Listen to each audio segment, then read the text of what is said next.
Greene County basketball is on the air. And now, Matthew Palazzo. 5 years ago, when the TSSAA Board of Control voted on adding a fourth classification for basketball, it sent seismic shockwaves and ramifications unknown throughout the entire state.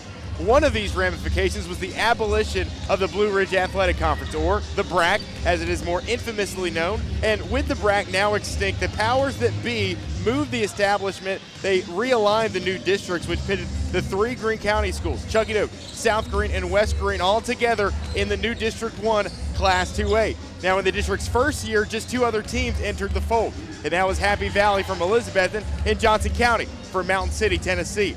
Ever since then, not only have each of these three county schools found out how daunting it is to travel up the winding road to the northeastern tip of the state, but as they say, two sides to every coin, it may just be just as difficult to make your way down that same winding road, riding 2.5 hours on a yellow school bus. And on an ordinary Tuesday in mid-January, have a good old-fashioned fight lined up with the perennial power from South Greene County. Hello and good evening, everyone. Matthew Palazzo, along with our incredible team of Tyler Nichols, Derek Tarleton, high atop in the Crow's Nest at South Greene High School, saying hello and welcome in. Glad you could join us. Here we are, braving a midday schedule change and alteration due to, we'll call it illness, but we get underway about an hour earlier than scheduled on a Tuesday night in mid-January. But here's hoping we're in store for anything but the ordinary. Derek Tarleton, we say hello to you, fine sir. What a day. Hour earlier than expected, but we tip it off all the same. South Greene Johnson County, anytime these two teams get together, there's fireworks. I'm excited about this one. Not sure about yourself, but should be a fantastic doubleheader here on a Tuesday night. Yeah, definitely. Both teams going to come out with a lot of urgency. You can already expect that, especially it being a district game. But we take a look at this lady-girls game to start us off. 4-0 both in the district. This is going to be a high-power offense, high-power defense, high-power game in general. I'm expecting a little bit of chippiness maybe along the way as well. But for both sides, I can't be more excited to sit up here and watch. Absolutely. Mark McLean does such a fantastic job over in Mountain City at the head of the Lady Longhorns program. His daughter, Mackenzie McLean, also one of the stars on this Lady Longhorn team that we'll see here. Like you said, both teams 4-0. They're atop the District 1 AA standings. A win puts the winner in sole driver, or in the driver's seat, I guess, if you will, in sole possession of first place in the league. Both teams 4-0. South Greene is 10-10 overall. Johnson County is 7-10 on the road. The Lady Longhorns this season are 4-3. South Greene, very respectable record on their home floor. We know how hard it is to come into South Greene High School and get the win. They are 4-1, coming off of a string of 3 straight wins over Happy Valley University High and Chuckey-Doak. The Lady Longhorns likewise entering on a winning streak of 2 games with wins over Chuckey-Doak and West Greene the last time out. A lot of common opponents between these two, but this being the first iteration of the South Greene Johnson County matchup we'll see this season.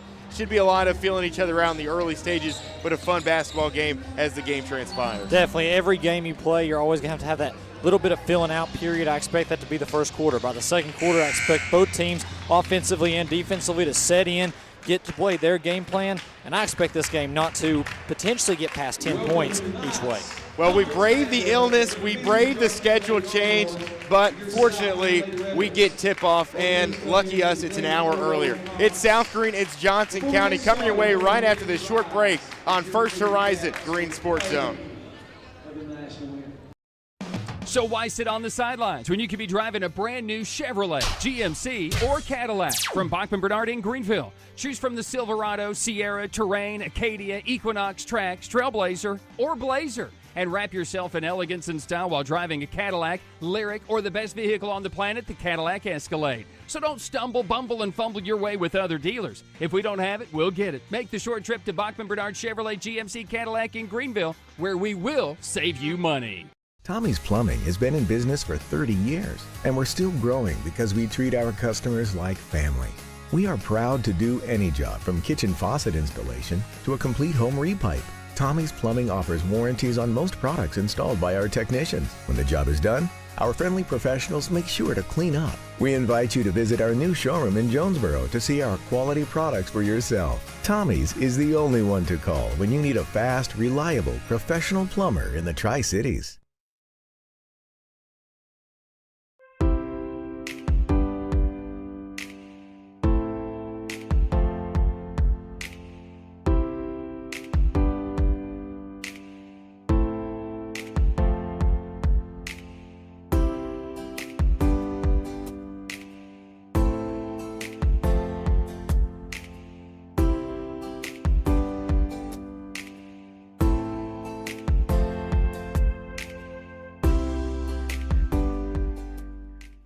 My dad was born here in 1933.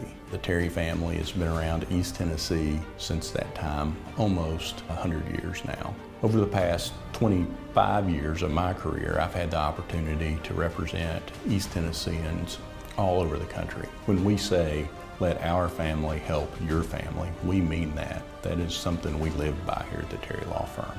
You have my word that we will represent your family just like you're part of our family.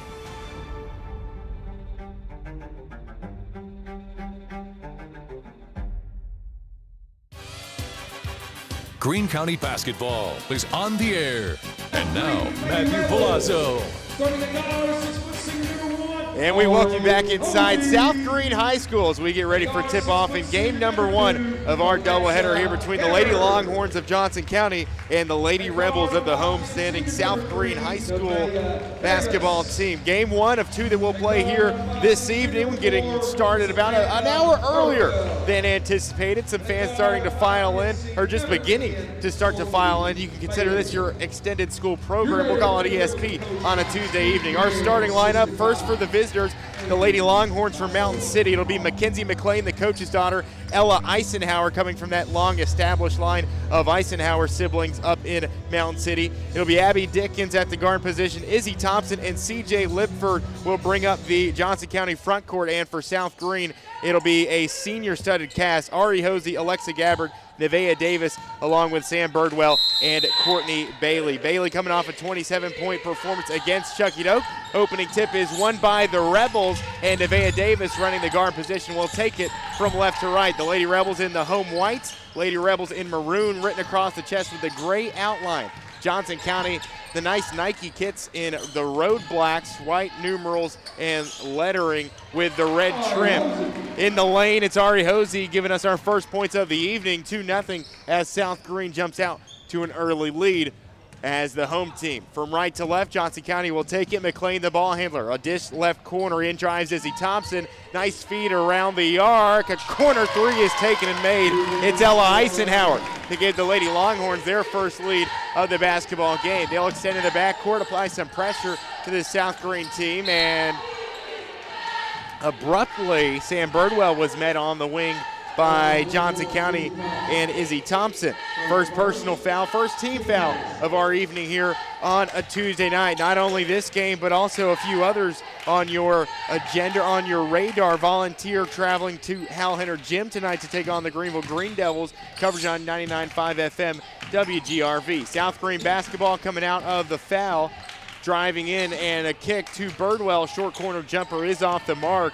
And Johnson County will rebound, take it across the stripe. McLean was bludgeoned near midcourt, taken down rather aggressively there by Alexa Gabbard. Her first personal, the team's first, and with under 7 to go, with Johnson County leading by 1, they'll inbound it from the opposing sideline. Our entire crew here tonight saying hello from South Greene High School. Matthew Palazzo alongside Tyler Nichols, our producer, and Derek Tarleton, our we'll call him our cameraman and our studio host here, with occasional analysis as well. McLean will run the point guard position for the visiting Longhorns. A bounce pass from the far corner up brings the basketball. It's Abby Dickens. Near side driving around. It's Izzy Thompson around the arc. A kick out deep to Lipford. Lipford inside, and a contested layup is missed.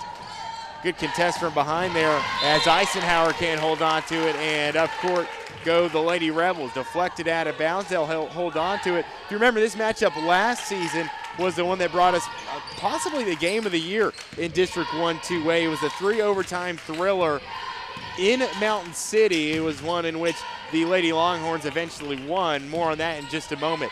Bailey can't connect on the spinning jumper near side baseline, and Johnson County will take it the other way. McLean, a loft pass into the near side corner. Thompson, a pass down low on the block. And it was Gabbard coming away from the wreckage, holding her face. And despite the no call, it will be South Greene basketball in the end. 3-2 still our score with 6 minutes to play. Opening period of action. South Greene 4-0 in the district. Likewise, Johnson County 4-0, tied for the top spot. These two duking it out for sole possession of the number 1 standing in the league, as Hosey is off the mark with a 3. It's wrestled for, and eventually coming away with it, it is Abby Dickens. A pass that's taken away on the opposite three-point line by Courtney Bailey, and before stepping out of bounds with it, will get pushed aside by a Longhorn defender. That's Lipford's first personal and the second team foul.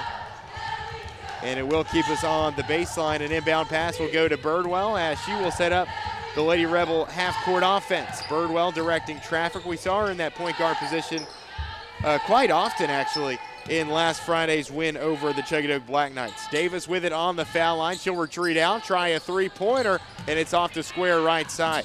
Bouncing away and get knocked out of bounds after Bailey took a dive after it. First substitution of the game is Audrey Shaw will make her way onto the hardwood. Saw Shaw play in last year's district tournament, was really impressed by the play that we saw out of Shaw, a youngster back then, an underclassman still this season, alongside of folks like McLean and Eisenhower. Lipford also, no less, just a young team, a young roster in Mountain City last season, and already this season tied for the top spot in the district, looking to take sole possession of the league crown after tonight. A turnover in the front court for South Greene as Bailey's pass was out of the wheelhouse of Davis. It floats harmlessly out of bounds, and Johnson County will take over, leading 6-2. Two three-pointers already for the Lady Longhorn three-point barrage. Eisenhower and Dickens combining for the two makes as they take the basketball in a 4-point lead the opposite direction. From right to left, McLean will dribble in. Left side of the lane, the double team comes, and a blocking foul as Courtney Bailey skids against the hardwood. First personal foul against, no, they call it against Gabbard. That's number 2 against Gabbard, and it could be rather fortunate for South Greene, but Bailey comes off the floor nonetheless. So Gabbard and Bailey will exit. In will come Trinity Borner and Paisley Brobeck. We didn't see Brobeck last time out on Friday in the loss against the Chuggadoke Lady Black Knights. It's actually her first appearance in a couple games. She's been dealing with some issues and hasn't really been to practice either, but able to get some minutes off the bench tonight for the homestanding Rebels. In drive Shaw, contested layup, it's a scoop shot, and Brobeck in her first seconds of action, really all week, takes the charge, and the other way we go. 4:34 to go in the quarter. Audrey Shaw records her first personal, team foul number 3. The steal off the inbound pass will go up for it and draw the foul 2 shots away at the foul line as Audrey Shaw will make her way to the free throw stripe. Audrey Shaw off the bench for the Lady Longhorns here tonight. The first one, a miss off the right side of the front iron. First foul shots taken of the day. South Greene opening up the night, 1 for 5 from the floor. The Lady Longhorns are 2 for 3. Both of those shots connecting from beyond the arc. So Shaw making the second half of 2 shots will put the Lady Longhorns ahead by 5. Johnson County currently on a 7-0 run. South Greene looking to match and put an end to this scoreless spell. Bailey, a runner in the lane, can't get it to fall. Brobeck had her hands on it. Possession stays alive for South Greene. Underneath it's Brobeck, a paint touch, a kick out. Bailey retrieves it in the near side corner. Johnson County sitting back in their defensive zone look. Hosey left alone on the elbow. She'll swing it near side to Bailey. To the corner for Davis. Looking for a chink in the armor for Johnson County. They'll get it to the foul line for Brobeck as the Rebels run the motion offense. From 18 out, she'll turn around, find Davis. A shot from downtown. It caroms off the left side. Still no luck from deep for the Lady Rebels. Hosey will look to break that streak, and once again, it is off the mark. Falling down, but another offensive rebound, a bonus possession that continues for South Greene. Davis once again, no luck, and Brobeck ties up with Shaw. It's a jump ball that will keep us the opposite direction. Johnson County basketball after the jump ball. 7-2, a 5-point lead in hand for the Lady Longhorns. 3.5 to play, quarter number 1. McLean, the ball handler, will walk it up right to left. The neon pink shoes will pass it right side to Dickens in the gray and neon green shoes. Now Shaw will drive in from the wing. Driving in and picking up the dribble on the low block. Eventually grabbing it is C.J. Lipford. Left all alone for 3. It's Ella Eisenhower through the webbing. Ella Eisenhower's second three-pointer of the day. And Johnson County up to an early 10-2 lead. on the heels of a 10-0 run. Brobeck pass midcourt. She'll find Borner opening the short corner. A handoff for Davis, a Johnson County team that has taken really no breaks off the bus. A 2.5-hour bus ride and have not looked slow at all. Instead, it's South Greene that looks like they've made the lengthy trip. After that start, they are 0 for their last 9 from the floor. Jump ball is called, and we'll see our first substitution in quite some time as Sam Birdwell will check back into the game. Exiting will be Nevaeh Davis. A baseline inbound for, or rather a deep sideline inbound for the Lady Rebels. It's Birdwell,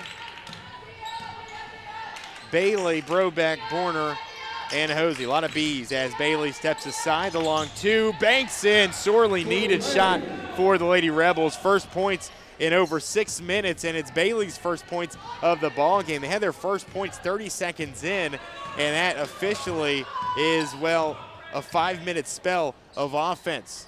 So that will put an end to that 10-0 scoring run for Johnson County as the Lady Rebels cut it to a 6-point lead. In will drive Thompson around the arc, a handoff for McLean, a skip pass to the corner as Shaw will swing it around. Excellent ball movement here early by the Lady Longhorns. McLean, a three-pointer, and it rattles in. Mackenzie McLean, the coach's daughter, with the 4th first quarter three-pointer for this Lady Longhorn team. They have shot the lights out of it here in South Greene High School so far. Trinity Borner up court, a nice feed inside by Courtney Bailey, and South Greene will put a slight buffer to this scoring onslaught for Johnson County. 13-6, the updated line. Just over 90 seconds to play. Opening stanza, top of the key. Handling it is Eisenhower to the corner. Unable to bank it in from three-point land is Abby Dickens. Bailey, the defensive rebound. She swarmed in the backcourt, eventually getting it to Birdwell. Birdwell likewise is swarmed. Gets it to Hosey, and an off-ball foul called against the Lady Longhorns and Izzy Thompson. That's number 2 on Thompson, and number 4 is a team foul. And that will put the Lady Rebels one away from the bonus foul shots here near the end of the first quarter. A baseline inbound for South Greene and a substitution in for Coach McLean's Lady Longhorns. Thompson will exit with those 2 personal fouls, and in will come, let's see, I believe that's Chastity Osborne.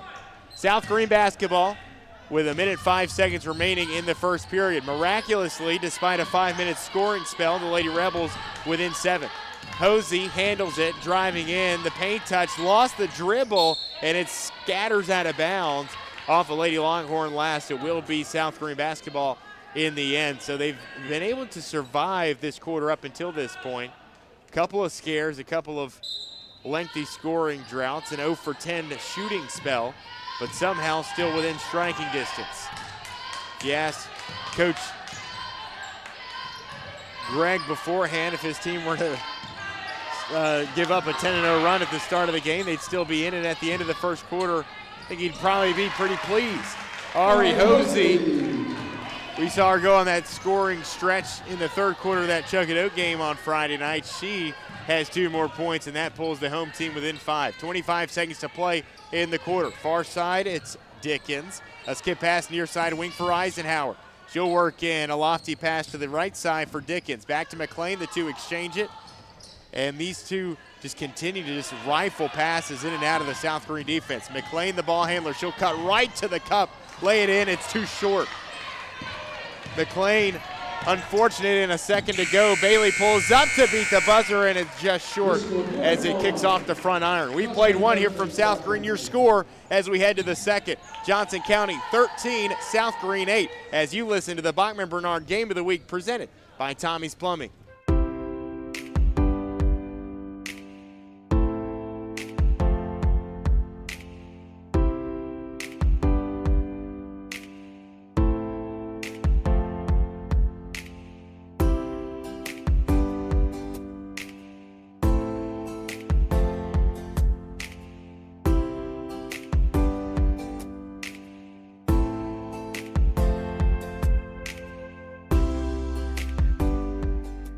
My dad was born here in 1933. The Terry family has been around East Tennessee since that time, almost 100 years now. Over the past 25 years of my career, I've had the opportunity to represent East Tennesseans all over the country. When we say, let our family help your family, we mean that. That is something we live by here at the Terry Law Firm. You have my word that we will represent your family just like you're part of our family.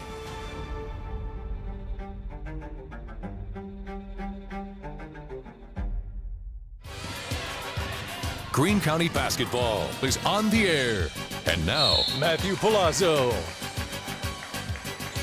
We welcome you back to South Greene High School as right out of the gates, the action kick starts with a Courtney Bailey trip to the free throw line, drawing the foul on Abby Dickens, her first personal and team foul, number 1. A lightning fast start out of the gates for Johnson County. I guess that's why you say your team's dealing with sickness, so you can get up here a little bit early, maybe cut your day short, have a shoot around before you leave, who knows. Courtney Bailey making the first and cutting this to a 4-point game. But Lady Longhorns coming out shooting the absolute lights out of it to begin with. They get 4 threes in that opening quarter, 2 from Ella Eisenhower as they took a 10-0 run after trailing by 2 early on. And South Greene missed 10 straight shots. Fortunately for the Lady, or they missed 9 straight shots. Fortunately for the South Greene Lady Rebels, they were able to string together some points late and pull within single digits near the end of the quarter. A corner 3 attempted, it's too strong by Dickens. It's rebounded far side by Shaw. The putback too strong, racketeering into the hands of Courtney Bailey. Don't ask me if that's the correct usage of that word. I'm sure it's not. Anyways, it's South Greene basketball in the front court. Hosey underneath.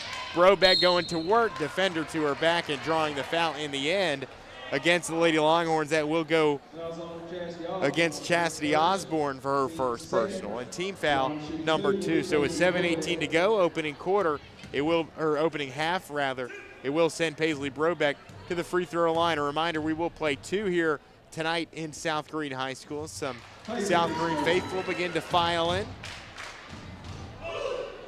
Boys game to follow immediately after our girls game. Brobeck connects on the first but misses the second. So here we go the other way. Johnson County basketball cutting in the lane and missing the lay-in was Eisenhower. South Greene has it up court. Nice pass cross court to Davis, but she'll choose to pull it out in the end. Thought she had a great look at the free lay-in.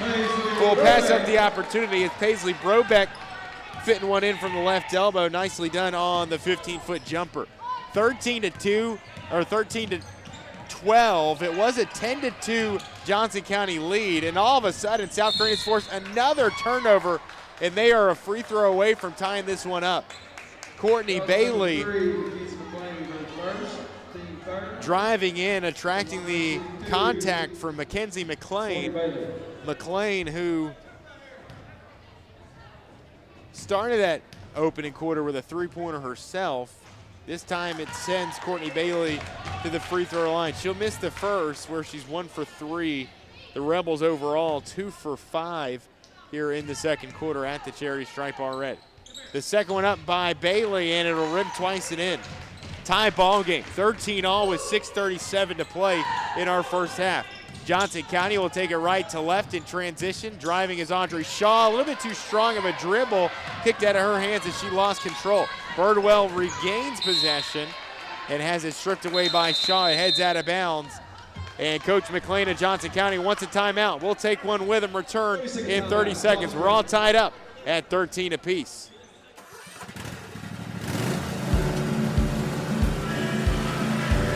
Whether you ride, haul, or work, CNC has what moves you from dirt roads to job sites. We've got the gear to get you there. Hard-working equipment, helpful people, and honest advice. Whether you haul tools, toys, or livestock, CNC Custom Trailers has the equipment you need and the upgrades you want.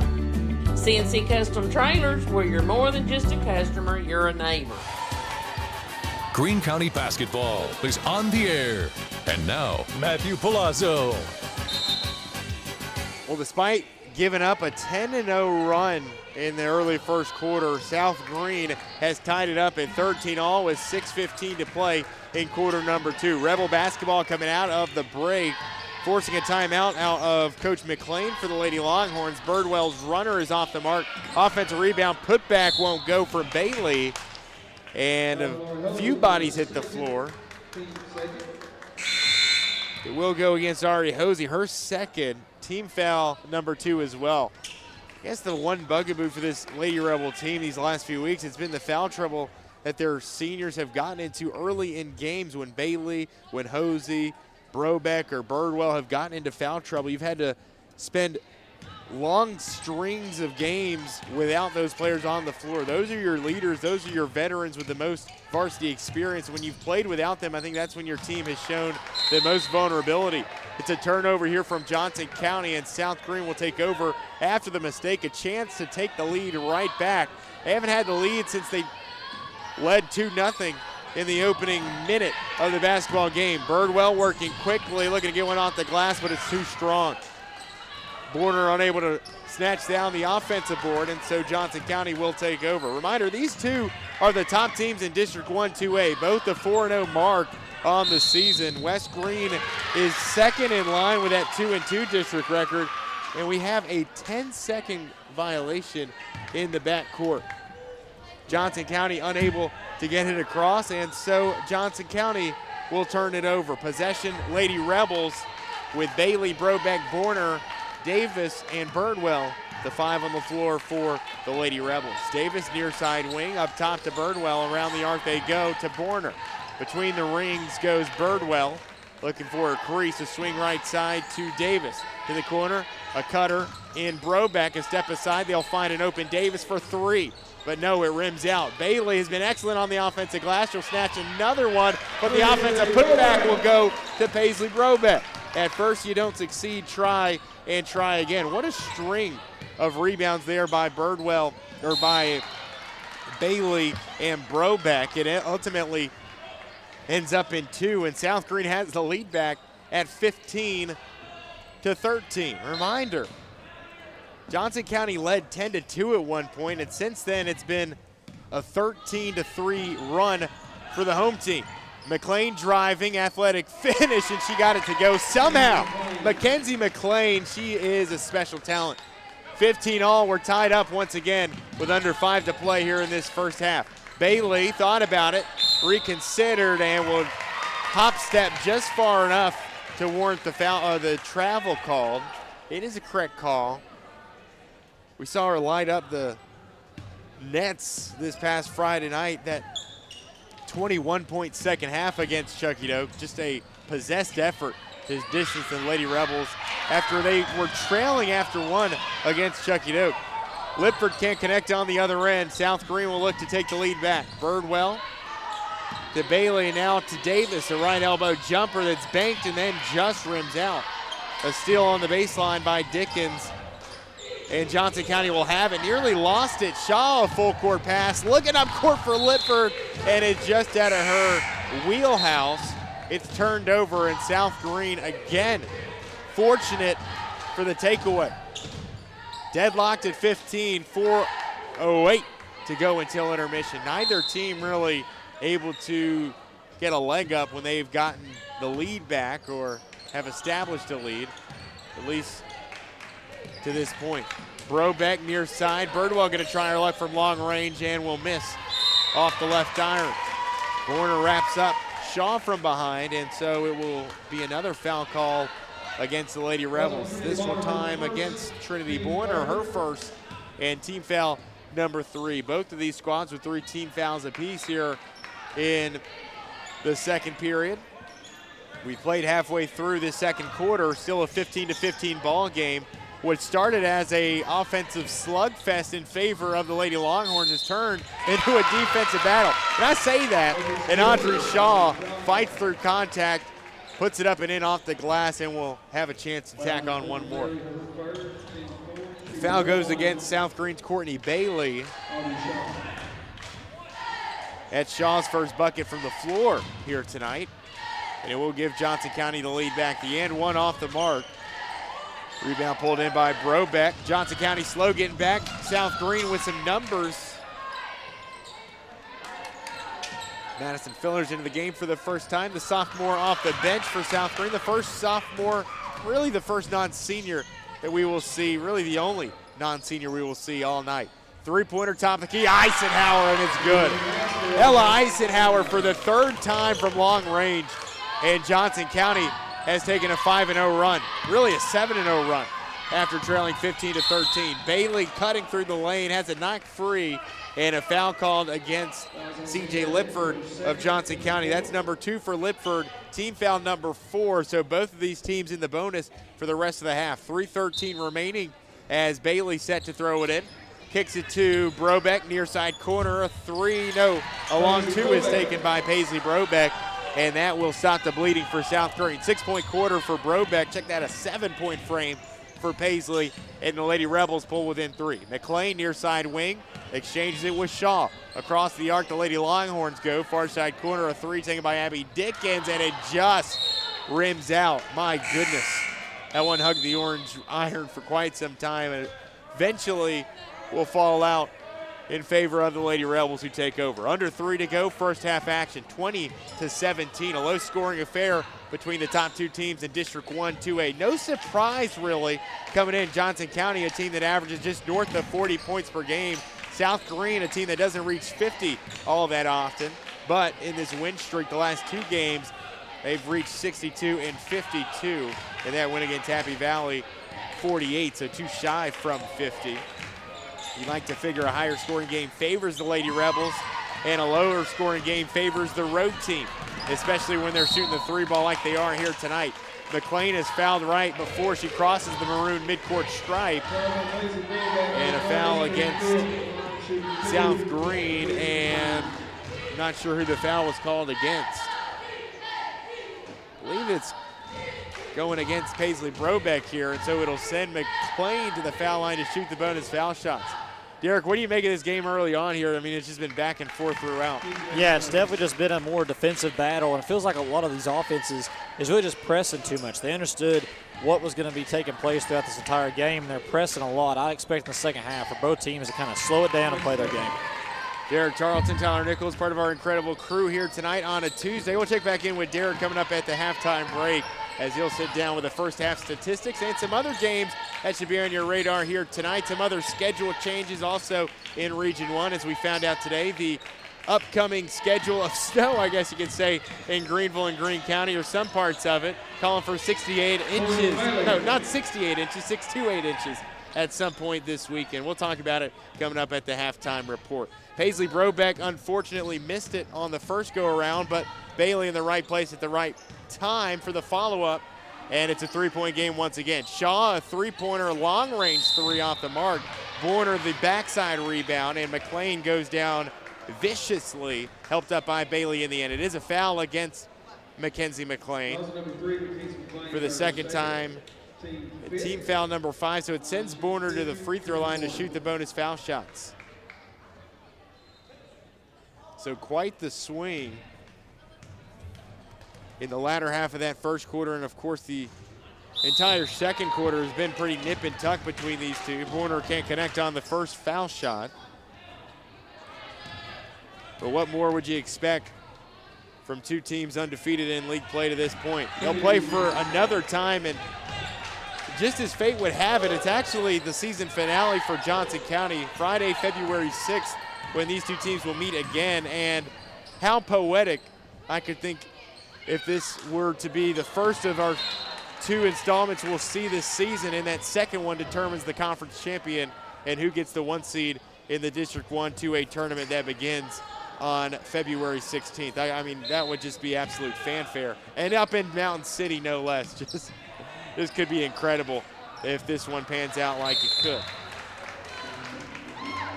An inlet pass over the head of Izzy Thompson, and it'll be out of bounds. Lady Rebel basketball. They trail by 2, a minute 22 left to go in the first half. Bailey and Birdwell will set up the half-court offense for the homestanding Lady Rebels. Birdwell sees 2 as the Lady Longhorns drop back in a 2-3 zone. Bailey directing traffic between the ring, center court. Off-ball movement as South Greene just looks for an opening. Birdwell passes it to Bailey off the back screen, set by Borner. Near side, Filler's going to pop a 3 from the corner, and it rattles out. Eisenhower the rebound, tied up with Brobeck after the fact, and a jump ball is called. And it favors the Rebels. Baseline throw-in for the home team. Brobeck to toss it in. Low block, Brobeck going to work down low, can't get it off the bottom end. Johnson County, the basketball, and 45 seconds to play in the half. Shaw driving on Borner, lost the dribble, coming away with it is Birdwell. Rebels come away trailing by 2. 35 seconds to play. Bailey, a dime pass to the corner, and Fillers unable to connect. A backside rebound pulled in by Birdwell. Bailey up top for Fillers. Far side to Borner. To the corner for Brobeck. Slashing in the lane. Fillers up top, going to try a three-pointer and drained it. Madison Fillers giving the Lady Rebels the lead back with 15 seconds to go in the half. Shaw and the Lady Longhorns trail by 1. 5 seconds to go. Shaw spinning on Borner. Some help comes over in the corner. Abby Diggins going to try her luck from 3, and that will end the first half. What a half it has been. Low scoring, picking up as of late. We played 2 here from South Greene High School. Your score at the intermission, it's Johnson County 22, South Greene 23. Coming up, we talk about the first half and sit down with our first half statistics with one Derek Tarleton. That's when we revisit you after our short break as you listen to the Bachman Bernard Game of the Week presented by Tommie's Plumbing. In Greenville, we blend beauty with Southern charm. From sharp cuts to flawless color and perfect extensions, we make dream hair real. As milkshake experts, we deliver exclusive treatments, glosses, and pro product advice. Finish your look with nails and waxing done with care. Relax and recharge with our signature Japanese head spa. Come experience the Main Brand difference. At the Main Brand Hair Company, we wrangle your tangles. At Marathon Quick Stop Markets, you'll find a company that realizes that our customers are our biggest assets. We are a locally owned company, proud to serve our community. So we do everything with you in mind. We clean and sanitize our stores, provide a well-lit, monitored area to keep you and your family safe. You can always expect a friendly staff and a large selection of products with weekly specials. Stop in at a nearby Marathon Quick Stop Market today. At many dealerships, you get what you'd expect. Games, gimmicks, and shady sales tactics. At Gateway Nissan in Greenville, expect the unexpected. Low prices, convenient service, and a great buying experience. Get our Gateway exclusive lifetime powertrain warranty. No worries for life. You deserve the unexpected. It's the #1 reason you gotta get to Gateway. Shop online at GatewayNissanGreenville.com. Or take the super short drive down Highway 11E to Gateway Nissan in Greenville.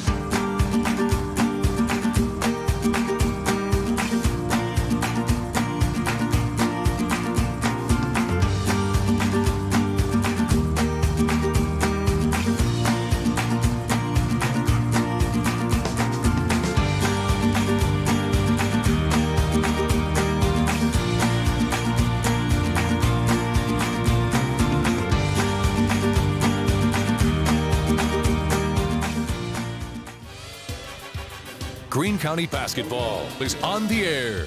And now, Matthew Palazzo. Welcome back here to South Greene High School. As a half in our first game of our doubleheader, the Lady Rebels lead Johnson County by a score of 23-22 with just about 7.5 minutes to go until the second half. We're going to take a look at some of the first half statistics throughout, well, the first half.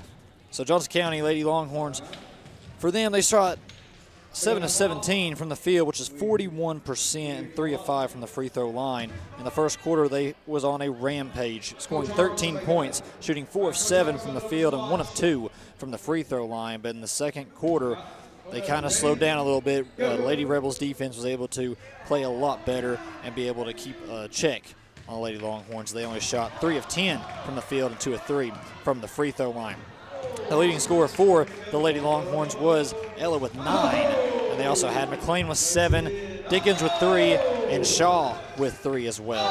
For the Lady Rebels, they was struggling in the first half, only shooting 4 of 14 from the field and only put up 8 points, but in the second half, they was actually able to get on a roll, putting in 15 points, shooting 5 of 16 from the field and 4 of 8 from the free throw line.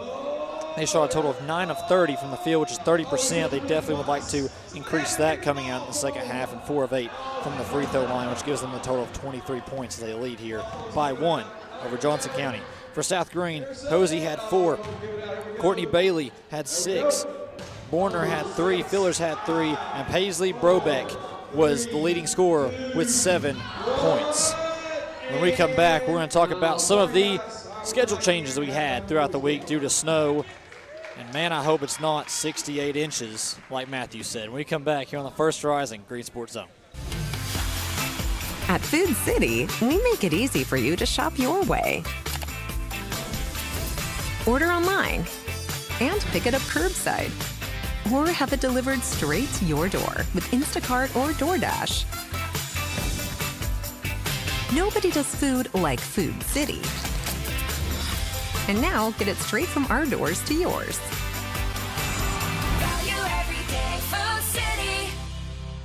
Your project needs power. Williams Electric Supply has it all. Find us in Bristol, Greenville, Johnson City, and Kingsport. Our knowledgeable staff can help you with every wire, cable, switch, and electrical need. No one does electrical better. Williams Electric Supply. Your home needs lighting. Williams Electric Supply has it all. A showroom full of ideas for lighting your home for comfort. Find us in Bristol, Greenville, Johnson City, and Kingsport for unique lighting and every perfect light fixture. No one does lighting better. Williams Electric Supply. So why sit on the sidelines when you could be driving a brand new Chevrolet, GMC, or Cadillac? From Bachman Bernard in Greenville. Choose from the Silverado, Sierra, Terrain, Acadia, Equinox, Trax, Trailblazer, or Blazer. And wrap yourself in elegance and style while driving a Cadillac, Lyric, or the best vehicle on the planet, the Cadillac Escalade. So don't stumble, bumble, and fumble your way with other dealers. If we don't have it, we'll get it. Make the short trip to Bachman Bernard Chevrolet GMC Cadillac in Greenville, where we will save you money. Greene County basketball is on the air. And now, Matthew Palazzo. And once again, we welcome you back here for our halftime report here at the break, where South Greene leads Johnson County 23-22. So kind of to tell you a little bit about how that first half went, of course, you take a look at the end of the first quarter score. It was 13-8 Johnson County, but that didn't really tell the whole story. South Greene jumps ahead first in the first 30 seconds. They get out 2-0, and then it was 10 straight points from Johnson County as they took a 10-2 lead over South Greene, and then it got to, well, a 15-15 tie midway there in that second quarter. So overall, a 13-5, well, actually a 13-3 run, because it was a 15-13 South Greene lead to begin with. To close that half, though, things pretty nip and tuck back and forth between the two squads, where South Greene now leads it by 1. Paisley Brobeck, the Lady Rebels, leading scorer. Here's the midway point. Ella Eisenhower leading the way with 9 points for the Lady Longhorns. We told you about some other schedule changes, much like this one being, I guess, the opposite of postponed for an hour. It got brought up an hour to a 5:30 tip for game 1 of our doubleheader. That's why you're now starting to see a little bit more fans showing up here at the halftime break in game 1 of our doubleheader. But Volunteer at Greenville tonight. Girls game that tips at 6:30. Boys game will tip around 8 o'clock over from Hal Henner Gym. Coverage on 99.5 FM WGRV. Brian Staten gives you the call if you can't make it to the gym tonight for that Volunteer and Greenville game. A couple other games in action here tonight in District 1 2A. We'll start there in girls play. It is Chuckydoke and Unicoi County. Unicoi County making the trip to Chuckydoke for the first time this season. Really the first time in district play, maybe in basketball action, that is. And also tonight, West Greene making the trip to Elizabeth, where they will face off against the Happy Valley Lady Warriors. Happy Valley 0-4 in the conference. West Greene is 2-2. Unicoi County and Chuckydoke are both 1-3 in District 1 AA play. In out-of-conference affairs, it is Cosby traveling to North Greene. The Lady Huskies 17-3 on the season, looking to pick up a big non-district win over Cosby, but one that should have heavy implications in Region 1 later down the road this postseason. And of course, that Volunteer and Greenville game should be a fun one over on WGRV. The Greenville Lady Devils 13-8 on the season. Also earlier this afternoon, we caught wind of some other schedule changes due to the impending snowfall later this week. No, not 68 inches, but by all intents and purposes, 628 inches is what I was told earlier today. Fingers crossed for that one, my friends. But it is North Greene and Hampton, a game that was initially scheduled for Friday, moved up a day to Thursday. Chuckydoke and West Greene, a game that was going to be broadcast on 103.1 WIKQ on Friday, still will be on our radio broadcast, but a day earlier on Thursday, still on the Big Dog 103.1. And then South Greene Unicoi, a game that's scheduled for Friday. Many are saying it could be moved up another day to Thursday evening as well. We'll keep you updated on that front as those scores and updates come across our table. We'll take one final break here at the halftime report, get you to our second half when we come back with South Greene leading 23-22 here in the Bachman Bernard Game of the Week, presented by Tommie's Plumbing.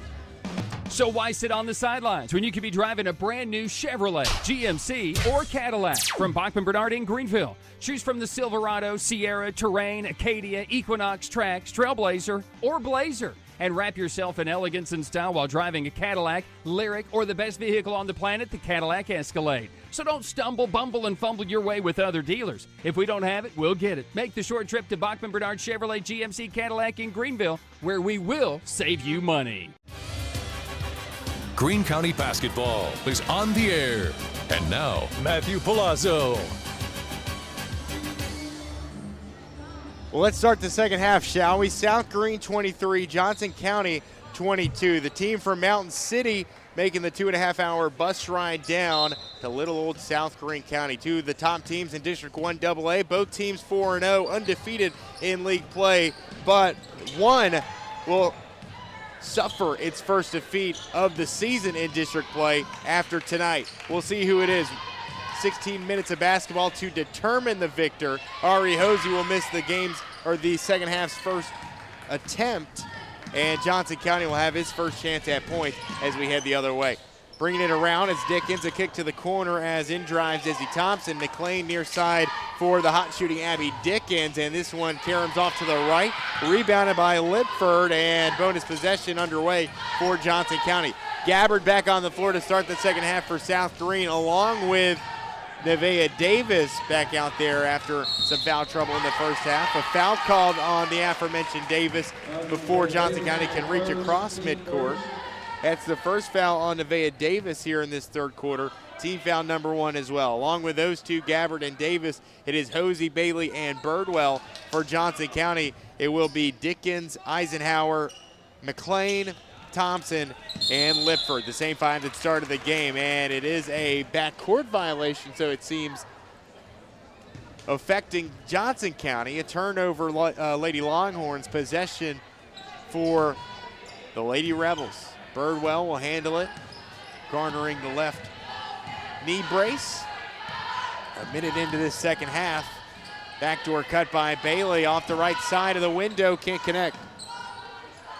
Lady Rebels get it back, corner three by Davis, ricochets out, unable to fall. And Johnson County forcing three early misses from South Greene, but that defense highly coveted back where it was in the first half for South Greene. Behind the back, save into the arms of Alexa Gabbard, able to connect on some points. Courtney Bailey, what a play. Saves it from going out of bounds and comes up with another steal on the ensuing possession.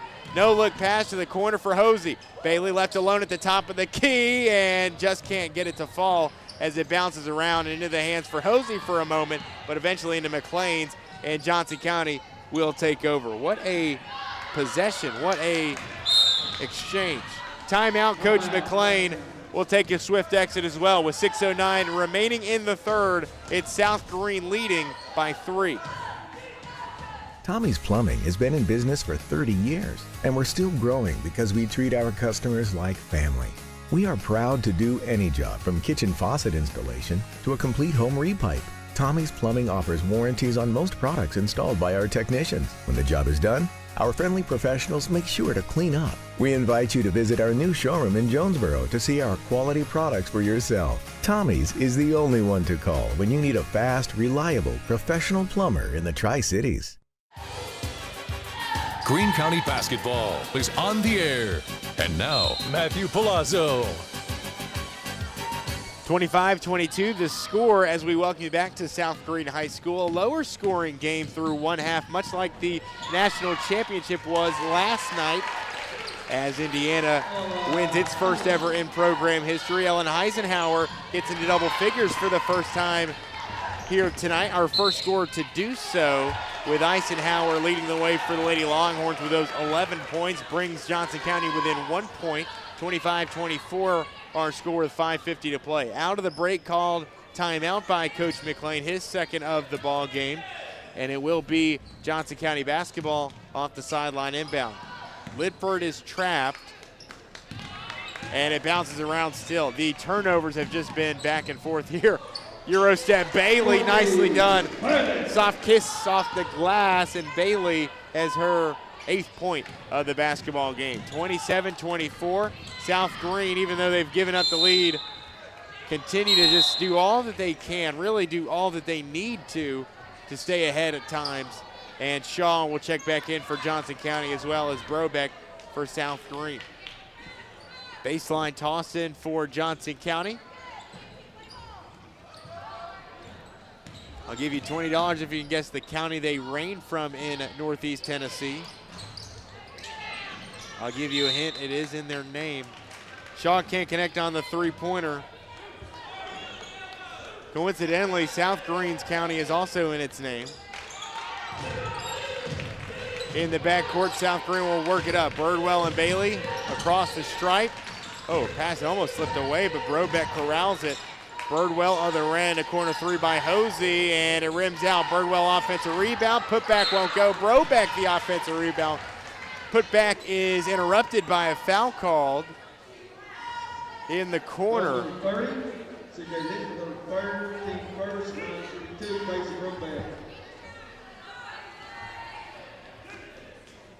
So at the line to shoot two, it is Paisley Brobeck, who really provided that spark for South Greene in that second quarter, where she scored all 7 of her points off the bench for the Lady Rebels. She's been dealing with some illness here lately, hasn't been able to practice a ton for South Greene. And so this her first action back. Did not see her in last Friday's win over the Checkadook Lady Black Knights, but is able to tack on one more to her total with a make on the second end. The latter end, I should say. A foul in transition against the Lady Rebels. And we saw 20 held up by the official. I believe he meant that against Paisley Brobeck. So that is number 2 on Brobeck, number 2 for the Lady Rebels as a team. Driving and kicking, it's Shaw to the corner. A three-pointer just short by Dickens. And South Greene once again will take over. Man, this is a fast-paced game between the two top dogs in District 1 AA. We have been back and forth, up and down the court. Neither defense willing to give a single inch. Hosey left side, a pass intended for Birdwell, an exit pass for Hosey behind the arc. A three-pointer off the mark, a retrieval by Hosey, and dish down low, and Brobeck able to connect. What a pass by Ari Hosey, and Brobeck enters double figures now with 10. Johnson County front court immediately. A tip away, a recovery by Eisenhower. Down low on the block, a bounce pass, short corner, a shot up on the way by Thompson. The strong side rebound kicked out of Bailey's hands into Birdwell's. Hosey up court, left all alone, and typically a spot that she would take it at, reconsidered, and sets up the half-court set. Right elbow, Brobeck stands in between the three-point arc and the foul line, gets it in the corner to Ari Hosey, who will work it around. Rebels lead it by 6. Bailey, Hosey, some off-ball movement. Brobeck has it stripped away. Dickens recovers it. Gabbard picks her up full court, and Shaw has it in the near side corner. Shaw lost it off her foot, but Johnson County able to withhold it for a moment. Gabbard the steal, Gabbard the lay-in, can't quite finish on the other end. Does get her own miss eventually. Brobeck fires up the 18-footer. It rattles out far side. Bailey mixes up down low with Eisenhower. Longhorn basketball in the end. Numbers advantage for the Lady Longhorns as Dickens looks to drive in. Now Eisenhower will give way to Shaw. Shaw, one-arm pass, and Dickens was looking plumb the other way. She had no idea the basketball was coming. It glances off of her shoulder out of bounds. Rebel basketball.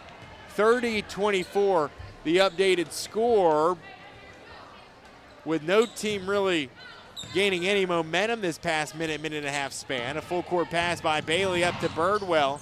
Rebels looking to move it quick. Hosey to Bailey, who will drive in. A kick pass out to Birdwell, who will look to take the baseline. A blocking foul against the Longhorns.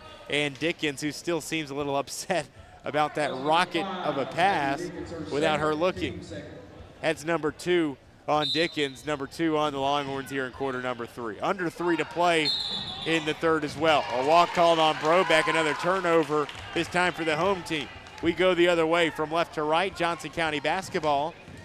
A reminder coming up in game 2 of our doubleheader, Johnson County and South Greene boys team. South Greene winners of 2 straight in district play. They've won 4 overall in a row. Johnson County, a team that's coming in looking to break a 2-game skid. The Longhorns 1-3 in the league. South Greene looking to get to 3-2 and potentially move into a 2-way tie for second place with South Greene. With West Greene, excuse me. South Greene and West Greene would be the 2 tied. Bailey, an off-ball collision with C.J. Lipford. 30-24. Our score remains a scoreless 2-minute spell here from South Greene High School. These 2 teams continue to go teeter-totter back and forth. Backcourt pressure applied by the Lady Rebs, or by the Lady Longhorns rather. Lady Rebs look to break it. A 2-2-1 full court press for Johnson County. McLean and Shaw, both terrific defenders, extend all the way back. Hosey spinning, banking in. Nicely done, the senior Ari Hosey, her first points since the first stanza.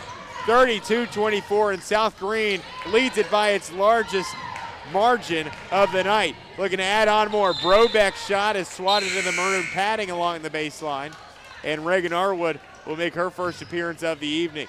What a momentum shift. It was a 25-24 South Greene lead, and ever since it's been all Rebels, 7-0 run.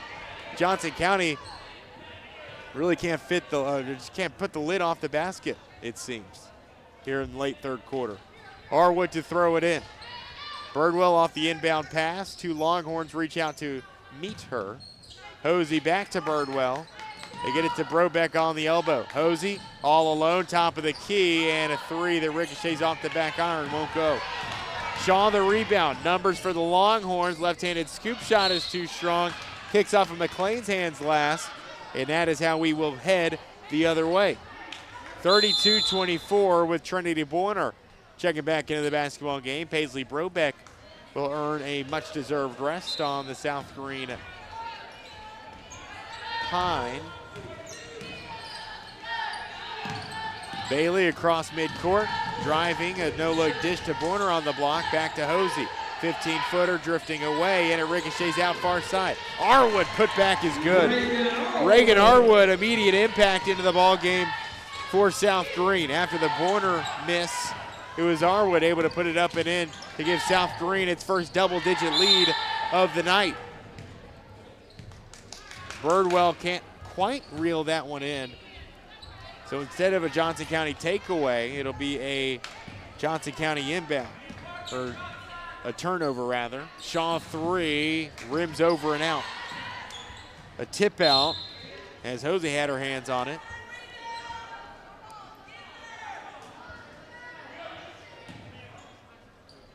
And we'll redo the inbound for the visitors. Eisenhower, high post. Free, it's Dickens. And a skip pass near side, nearly taken away by Bailey. Down low, and it's stripped away by Birdwell.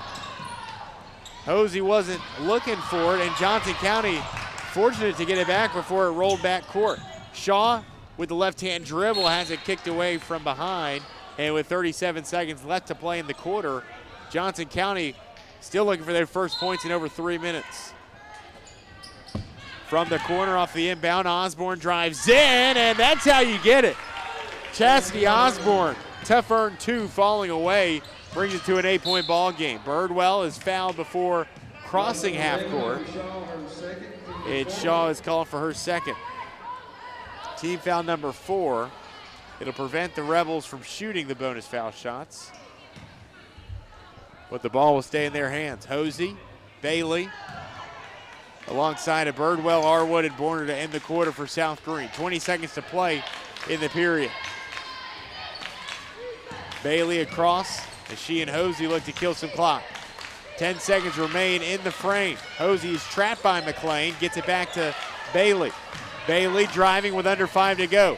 A dish to the near side, Boyner Short corner jumper is off the mark, and that will send us to the quarter's end. We've played three from South Greene High School. Our score heading into the fourth, it's Johnson County 26, South Greene 34, as you listen to the Bachman Bernard Game of the Week presented by Tommie's Plumbing. In Greenville, we blend beauty with Southern charm. From sharp cuts to flawless color and perfect extensions, we make dream hair real. As milkshake experts, we deliver exclusive treatments, glosses, and pro product advice. Finish your look with nails and waxing done with care. Relax and recharge with our signature Japanese head spa. Come experience the main brand difference. At the Main Brand Hair Company, We wrangle your tangles. At Marathon Quick Stop Markets, you'll find a company that realizes that our customers are our biggest assets. We are a locally owned company, proud to serve our community. So we do everything with you in mind. We clean and sanitize our stores, provide a well-lit, monitored area to keep you and your family safe. You can always expect a friendly staff and a large selection of products with weekly specials. Stop in at a nearby Marathon Quick Stop Market today. Greene County basketball is on the air. And now, Matthew Palazzo. That stifling South Greene defense, which holds Johnson County to just 4 third-quarter points. It has the Lady Rebels leading 34-26 as we enter our final quarter. South Greene looking to take sole possession of first place in District 1 AA with a win here tonight. A battle between the two remaining undefeated teams in league play. South Greene using a 7-0 run in the early stages of that third quarter to take a double-figure lead, and now looking to figure and do the same here to start the fourth. Bailey can't connect on the runner, which sends us the other way for the first time, and McLean is met immediately with some backcourt pressure, but Bailey says she wants her snatchies. Straight away, takes it right out of the lap of McLean and puts it up and in for her 10th point of the ball game. 36-26, the 10-point lead back in hand for the home team. 30 seconds into quarter number 4. What a fun one it's been. Shaw's three-pointer is tipped from behind. It'll head out of bounds. It will stay Longhorn basketball. South Greene 10-10 on the season, looking to not only get above 500 but remain perfect in district play. Johnson County, they've had most of their success in district play, 4 of their 7 wins coming in league contest this season. McLean will throw it in. Corner 3 attempted as it rolls over, and McLean is called for the push in the back. Not at all too pleased, not well pleased, I should say. This is Mackenzie McLean. It's number 3 on McLean. It's team foul number 1 of the quarter. 7:18 to play. South Greene basketball. It's Hosey, Bailey, Birdwell, Arwood, and Gabbert, the 5 on the floor to start the fourth quarter for South Greene. Birdwell just past the timeline. Pressured by Shaw, ripping through the awaiting arms, and a timeout awarded to Coach Stephen Gregg. We take the break, return in 30 seconds with 7:04 to go. South Greene leading by 10. At many dealerships, you get what you'd expect. Games, gimmicks, and shady sales tactics. At Gateway Nissan in Greenville, expect the unexpected. Low prices, convenient service, and a great buying experience. Get our Gateway exclusive lifetime powertrain warranty. No worries for life. You deserve the unexpected. It's the #1 reason you gotta get to Gateway. Shop online at GatewayNissanGreenville.com. Or take the super short drive down Highway 11E to Gateway Nissan in Greenville. Greene County basketball is on the air. And now, Matthew Palazzo. The Lady Rebels hoping to send the Lady Longhorns 2.5 hours back to the northeast tip of the state with a loss, hopefully, if they can hold on to this 10-point lead for the remaining 7 minutes of game time. Bailey and Hosey exchange it out of the break. The first timeout for Coach Gregg here tonight as the Lady Rebels set up the half-court offense. Hosey driving in off the left wing, a kick to the short corner. Bailey drives in on Shaw, too strong up with the left hand, and will head to the foul line to shoot a pair. Really love the way that Audrey Shaw has been playing here tonight. Off the bench for the Lady Longhorns, an underclassman, figured to have a bright future in Mountain City, to be sure. And it does send Courtney Bailey to the foul line nonetheless. And that is the largest lead of the night for South Greene.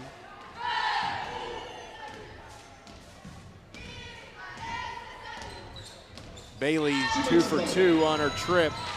Now 4 of 6 in the contest. 12 points on the night for Bailey, a night removed from her 27-point outing against the Black Knights. Johnson County will take over, looking for some much-needed points, trailing by a dozen. McLean out of the traffic, the right-handed floater in, it's good. Mackenzie McLean, she's had her moments tonight as well. 3 of 4 from the floor, the star guard for the team out of Mountain City. Hosey driving, kicking to Gabbard underneath. Bailey has it stripped by McLean. Osborne comes away with it. Eisenhower picks it up, and McLean will move it the other direction for Johnson County.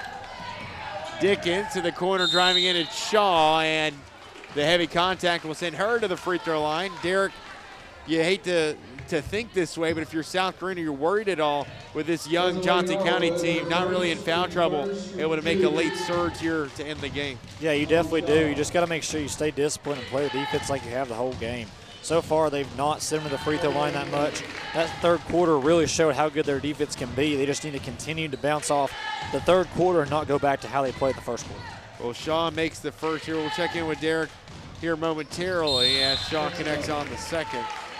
This is a Johnson County team much better, I think, than their record indicates. They opened the season 0-8, but they've won 7 of their last 9.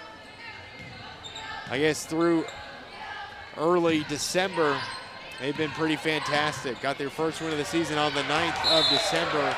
They haven't looked back ever since. Their only 2 losses since then at Hampton and out Cloudland, both perennial powerhouses in girls basketball, as we know, but now both residing in Class 1A.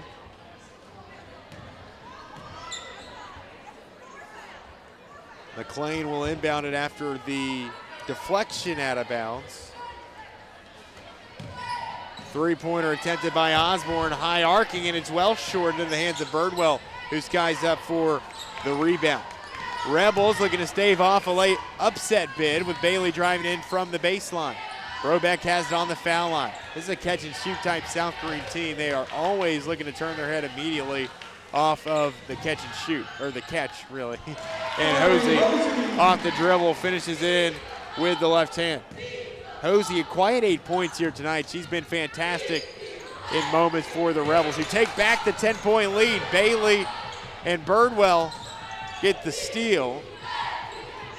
Bailey left all alone in the corner for a 3, and it rims out. Brobeck, board, put back good. And Greg will call the timeout, one of the 60-second variety. We'll step aside and take it for the duration. 42-30 Rebels, as you listen to the Bachman Bernard Game of the Week, presented by Tommie's Plumbing.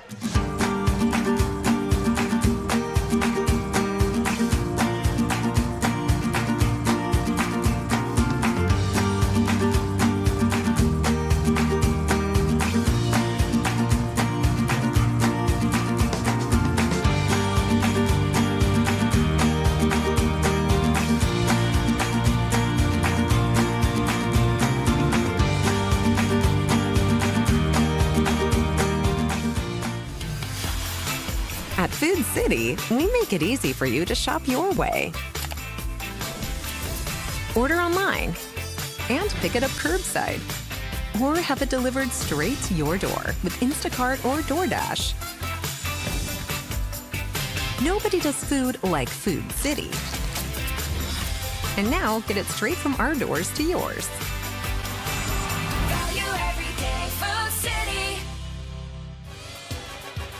Greene County basketball is on the air. And now, Matthew Palazzo. 42-30 with 5:08 to go in this one. Johnson County looking to come back from a 12-point deficit. The 12 points, the largest lead that South Greene has held here tonight. They have trailed by as many as 8 in that midway first quarter, but ever since then it's been all Lady Rebels. Shaw makes the drive in, kicks it down low to Izzy Thompson, and it's a missed shot. Birdwell, a terrific contest down low, but it will stay Johnson County basketball in the end. Johnson County just 3 shot attempts here in the fourth. Need much more than that if they hope to complete the comeback bid. McLean driving baseline, defended by Bailey. It will fight through the awaiting arm traffic as she is sent to the free throw line. Derek, big matchup coming up as well, but all eyes were on this first game of the doubleheader. I think it's lived up to the billing. Yes, most definitely. Both teams we knew was going to come out because both teams are undefeated in the district. This is a big game. It matters. You mentioned they do play later in the year, but you want to set the tone early in the season, and this game definitely is setting the tone for both sides. And one quick word before we leave, and once again, what does Johnson County need to complete this comeback? Now trailing by 10 after 2 McLean free throws. Just go back to how you played in that first quarter. Get to the foul line. You know South Greene's going to be physical, so play physical back, throw your body in them, and make them foul you. 42-32 as McLean connects on 2 from the charity stripe, and with 10 points, certainly have seen more unrealistic comebacks here with 4.5 to go in the fourth quarter. Certainly not unimaginable. Like Derek said, if they get back to where they were in that first quarter where they shot the lights at him from 3. I mean, they connected on 4 3-pointers. I mean, that's a 10-point swing right there in itself. Ari Hosley looking to make sure that doesn't happen, but a missed 3-pointer that rolls out on the other end. Abby Dickens will take it up herself for the Lady Longhorns. Has a pass tipped as McLean will corral it. Cutting up and in, straight to the cup. Mackenzie McLean, second bucket of the quarter. She's got 6 of her 13 here in the final quarter. And Dickens comes away with a steal for Johnson County. Stops from 5 feet out, puts it up and in off the square, and Johnson County has something brewing. 42-36, cuts the deficit in half on the heels of a 6-0 run thanks to McLean and Dickens. South Greene looks to put a stop to the cutting and push down, but drawing the foul is Courtney Bailey. Abby Dickens with her 3rd personal, and Courtney Bailey is laboring on her way to the charity stripe. As mentioned, this is a very young Lady Longhorn team. McLean still a year left in high school. You got Eisenhower, who's a junior as well. You have Audrey Shaw, who is my personal favorite on the Johnson County roster, just a sophomore in Mountain City. Izzy Thompson, the lone senior in that starting lineup, and CJ Lipford, who is a junior. So plenty of talent to go around in Johnson County for at least one more year.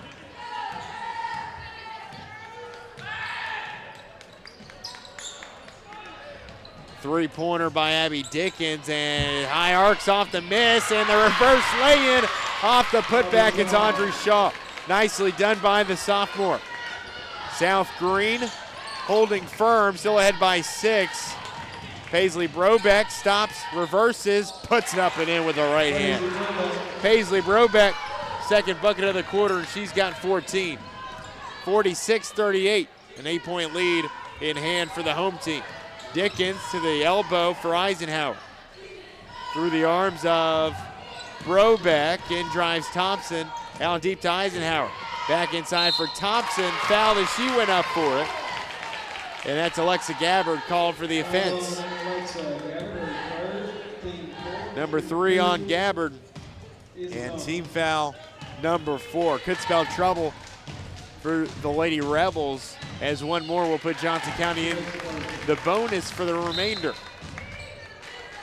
Especially if you combine that, as Derek Tarleton just noted, with getting to the free throw line like they have this fourth quarter. They're 5 of 5 in the fourth frame alone. Thompson continues the perfect stretch. Full timeout on the floor for Coach McLean. We take the break. 46-40 Lady Rebels. Johnson County starting to surge. Your project needs power. Williams Electric Supply has it all. Find us in Bristol, Greenville, Johnson City, and Kingsport. Our knowledgeable staff can help you with every wire, cable, switch, and electrical need. No one does electrical better. Williams Electric Supply. Your home needs lighting. Williams Electric Supply has it all. A showroom full of ideas for lighting your home for comfort. Find us in Bristol, Greenville, Johnson City, and Kingsport for unique lighting and every perfect light fixture. No one does lighting better. Williams Electric Supply. Tommie's Plumbing has been in business for 30 years, and we're still growing because we treat our customers like family. We are proud to do any job, from kitchen faucet installation to a complete home repipe. Tommie's Plumbing offers warranties on most products installed by our technicians. When the job is done, our friendly professionals make sure to clean up. We invite you to visit our new showroom in Jonesboro to see our quality products for yourself. Tommie's is the only one to call when you need a fast, reliable, professional plumber in the Tri-Cities. Greene County basketball is on the air. And now, Matthew Palazzo. Well, a battle for first place in District 1 AA, and it has been as advertised, 46-40, closely contested throughout. South Greene has led it by as many as 12 here in this second half, but a late comeback is certainly in the realm of possibility as Johnson County continues with takeaway after takeaway, and South Greene can't get out of their own way. McLean, the ball handler, swings it near side for Dickens. She and McLean exchange it to Shaw, who would look to drive baseline through the contact, too soft off the glass, and South Greene forces a much-needed stop. Nevaeh Davis up court is fouled from behind by Eisenhower. That's number 1 on Eisenhower, and team foul number 4. So however you split it, both teams will be in the bonus for the rest of this one.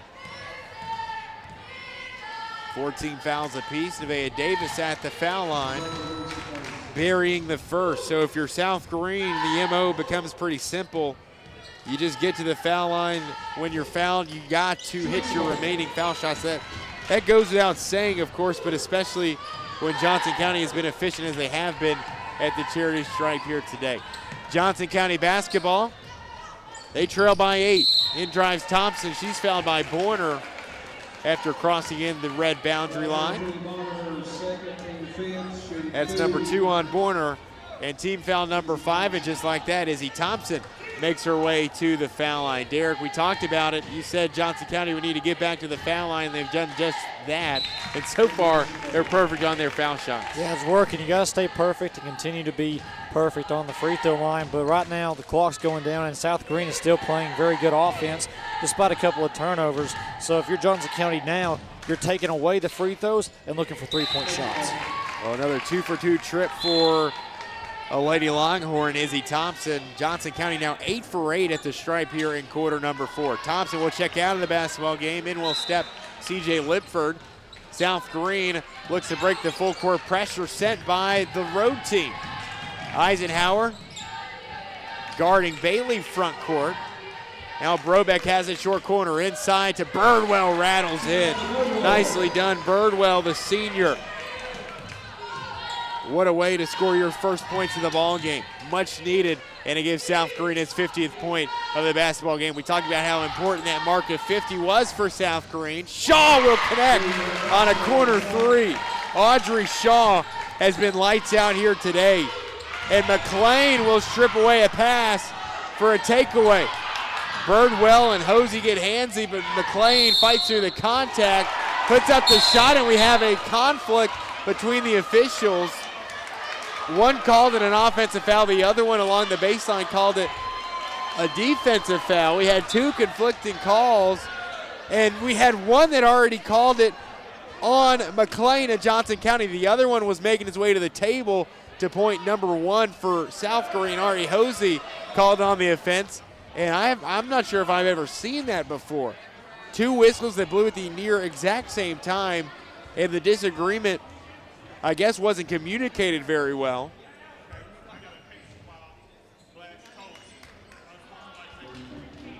And a technical foul that's called against Johnson County's coach, Mark McLean. Not sure what was said or what was done.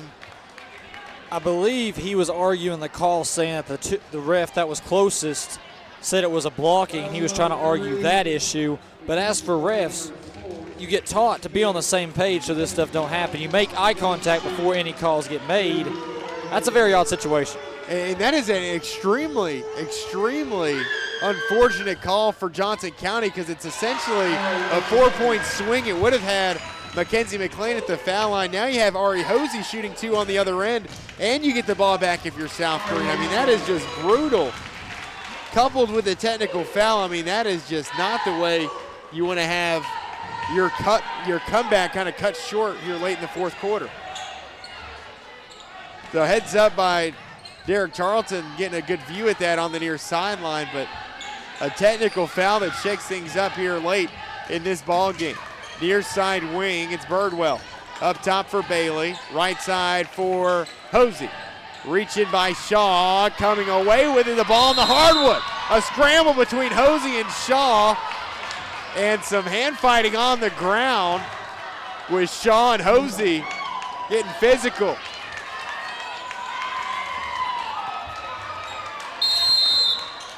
I'll go ahead and say this thing could get interesting. Timeout on the floor, we go to break. 1:25 to play. The Rebels hanging on to a 7-point lead.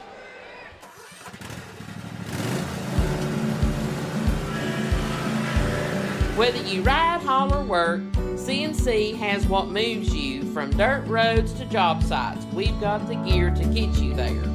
Hardworking equipment, helpful people, and honest advice. Whether you haul tools, toys, or livestock, CNC Custom Trailers has the equipment you need and the upgrades you want. CNC Custom Trailers, where you're more than just a customer, you're a neighbor. Greene County basketball is on the air. And now, Matthew Palazzo. 1:25 remains in game number 1 of our Tuesday night doubleheader. A game that was supposed to be tipping off at 6:30, brought up the tip time by an hour, and things have gotten interesting as of late. A three-pointer missed here by Dickens, and the offensive rebound and putback is sunk by Audrey Shaw. New life for the Lady Longhorns. They have fought back despite the technical foul, and Bailey fortunate to keep the ball in her hands here as Shaw sprawls out after it. A late collision, and it's a foul against the sophomore Audrey Shaw. Shaw gets up slow after the fact, and Courtney Bailey will head to the free throw line to shoot a pair. My goodness. Derek, you called it earlier. You said things could get scrappy, and they have been just that here over this last 2-minute stretch. Yeah, definitely. I mean, you kind of figured it was going to get scrappy just based on the magnitude of the game. Two teams tied at first in the district, but you can kind of see how much all these players really want it in these last 2 minutes. I think a lot of people, too, they expected this Johnson County team to be good. They saw all the young pieces in place a year ago, but many, including myself, seeing this year is like a year ahead of schedule. I mean, a ton of young talent on the floor still, and they are just playing. They've played well beyond their years, I'll just say that. On the road in a difficult environment here tonight as McLean draws a foul against Birdwell, as McLean will shoot 2. We do have a score update at the end of the first quarter from Hal Henner Gym. Greenville leads Volunteers 16-6 as they are underway over on 99.5 FM WGRV. They'll play 2 over at Hal Henner. McLean connects on the first. But this Johnson County team already on the ropes here tonight, but showing some promise early in the season. Full timeout on the floor. We'll take it for half. Return in 30 seconds in a 53-49 ball game. Johnson County continues to swing.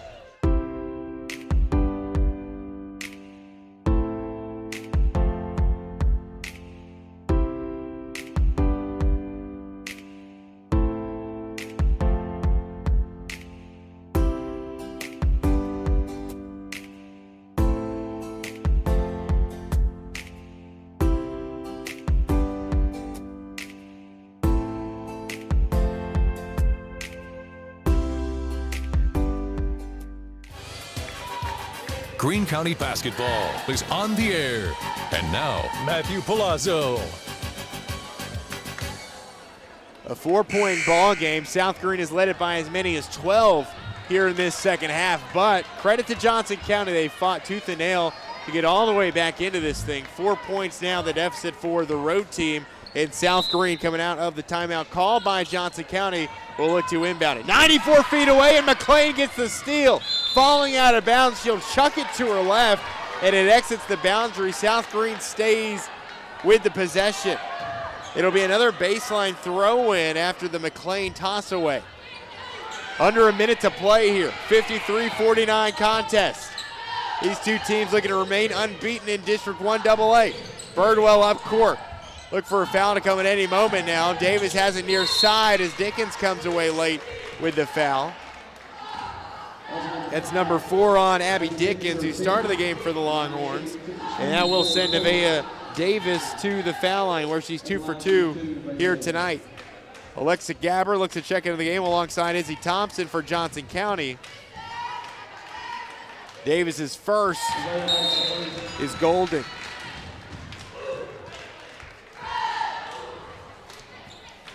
Also in action tonight, apart from Greenville, who does hold the lead over Volunteer at the end of one quarter, West Greene traveling to Happy Valley. Unicoi County making the trip to Lower Afton to face off against the 3-14 Lady Black Knights. And Cosby makes the trip to Baileyton to square off against North Greene. A miss on the second half of Nevaeh Davis, and McLean up court in a hurry, and it's an offensive foul. Veteran move by the senior Paisley Brobeck. Steps in front of the charging McLean, who is called for her 5th of the ball game. She'll wave goodbye to the South Greene Lady Rebels and have to take a swift exit, and McLean has played her last here tonight. What a game it's been. With 40 seconds, Dickens will wrap up Birdwell, and that will be the 5th for Dickens here tonight. And Coach McLean will have to reach into the bench once again. Lipford, who started the game for Johnson County, will look to trot on. Osborne into the game for McLean, who fouled out. Birdwell heads the other way to shoot the bonus foul shots. 40 seconds left to play in a 5-point game down the stretch. Birdwell connects on her first. South Greene, credit to them, they have connected on their foul shots. They're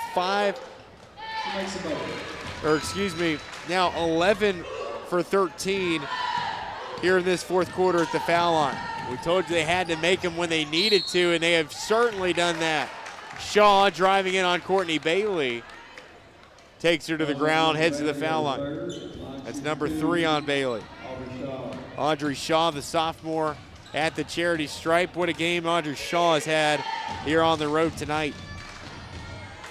14 points for the sophomore, and continues to add to her total at the line.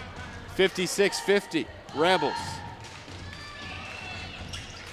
Longhorns looking to stage a late comeback, but South Greene continues to ice it on the other end of the floor. Another foul against Johnson County, another trip the other way for South Greene and Sam Birdwell. 2 for 2 at the stripe on her most recent trip. 30 seconds to play in this one, missing the first. Crucial foul shot coming up for Birdwell. Second one is golden. Johnson County basketball, they trail by 2 possessions. Shaw makes her way in and is wrapped up. I think that's the MO. Really, if you're South Greene, that's the way to go, just foul, because 3s are more than 2s. If you foul Shaw, or any Longhorn for that matter, and send them to the foul line here, you'd live with them connecting on 2, but you don't want them to just sink some 3-pointers. Shaw can't get the first to fall. And her second one will. 25 seconds to play. And Shaw got her hands on it, nearly came away with a steal. Got the steal and the lay. Audrey Shaw with some late life to the road team for Mountain City. 17 seconds left. We'll keep it right here. And Coach McLean will take the full time out. Derek Tarleton, we invite you back in for a late game discussion. 17 seconds left, and we have ourselves a ball game. 3 points, the margin. Johnson County, after the steal by Shaw, finds themselves trailing by 3. What's the call here if you're McLean? What's the discussion like in that Johnson County huddle? Immediately win the ball as soon as it gets inbounded. If you can win the ball, you can have a little bit of time to pass it around and get your open 3-point shot. If not, immediately foul, get down the court quickly, lay it in, and then the exact same thing. You're going to have to get a turnover or hope for South Greene 2 missed free throws. And then for Coach Gregg, as he talks to his team on your screen, I mean, what's the message to your Rebels, right? You've led it by as many as 12. You've seen that lead slip away, but you're holding on to some clutch free throws late. What's the message to the team in this final 17 seconds? Be disciplined, play our game, and just get it inbounds. You get it inbounds, you're going to have a shot at making a couple of free throws and putting this out of reach. Just play your game and do not turn the ball over. There's been about 4 times now where South Greene has turned the ball over on inbounds. I expect some kind of play here to get somebody open. This one's for all the marbles and for the driver's seat in District 1 AA. Both teams undefeated in league play thus far. Johnson County nearly turning it over, or South Greene rather, and they will do just that. South Greene had it stripped away. Hosey bounces it on the boundary line, and South Greene will cough it up. Timeout, South Greene. We take the break with 13 seconds to go. We'll step aside for half of it. Returning in 30 seconds, Johnson County basketball with a chance to tie. My dad was born here in 1933.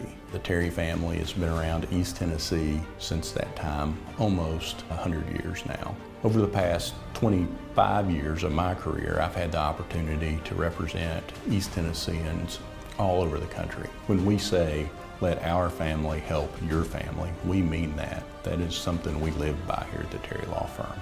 You have my word that we will represent your family just like you're part of our family.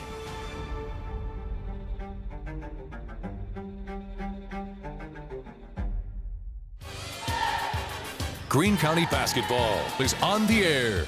And now, Matthew Palazzo. 13 seconds remain. Johnson County basketball as we welcome you back out of the break. What a finish we're in store for here. Derek Tarleton told us right before we left here, really outside of that break, what you couldn't do, you couldn't turn it over. It's exactly what South Greene did. Audrey Shaw connects on the layup immediately following and brings us back to a one-possession game.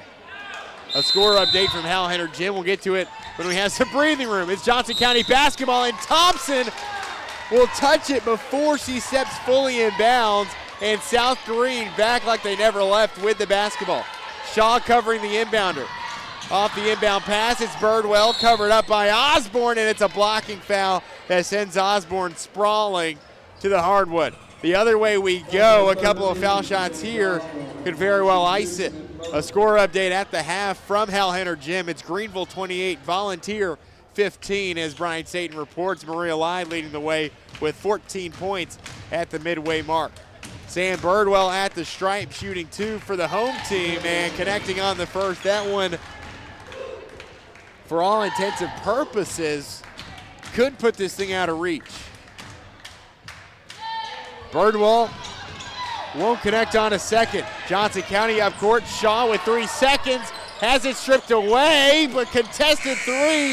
No foul is called, and she won't get a shot up as the buzzer sounds. South Greene comes back. They cough up a 12-point second half lead, and despite on their heels in that final 13 seconds, able to come away and snatching a victory on their home floor. They stay at the top of District 1 2A. They remain undefeated at 5-0 in the league after a 58-54 victory here on a Tuesday night. Weathered the storm, credit to South Greene.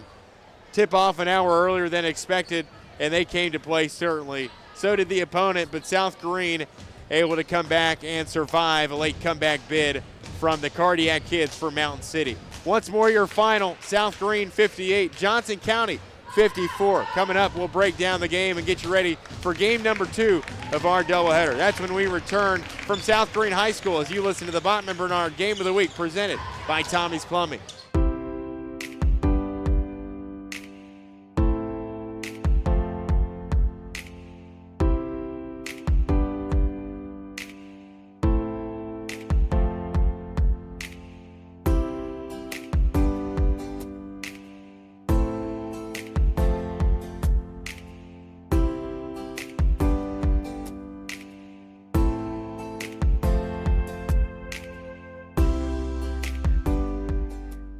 My dad was born here in 1933. The Terry family has been around East Tennessee since that time, almost 100 years now. Over the past 25 years of my career, I've had the opportunity to represent East Tennesseans all over the country. When we say, Let our family help your family. We mean that. That is something we live by here at the Terry Law Firm. You have my word that we will represent your family just like you're part of our family.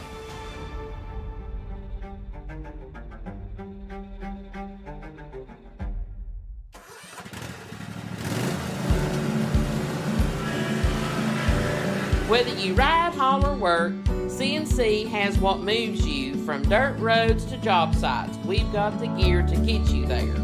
Hard-working equipment, helpful people, and honest advice. Whether you haul tools, toys, or livestock, CNC Custom Trailers has the equipment you need and the upgrades you want. CNC Custom Trailers, where you're more than just a customer, you're a neighbor. In Greenville, we blend beauty with Southern charm. From sharp cuts to flawless color and perfect extensions, we make dream hair real. As milkshake experts, we deliver exclusive treatments, glosses, and pro product advice. Finish your look with nails and waxing done with care. Relax and recharge with our signature Japanese head spa. Come experience the Main Brand difference. At the Main Brand Hair Company, we wrangle your tangles.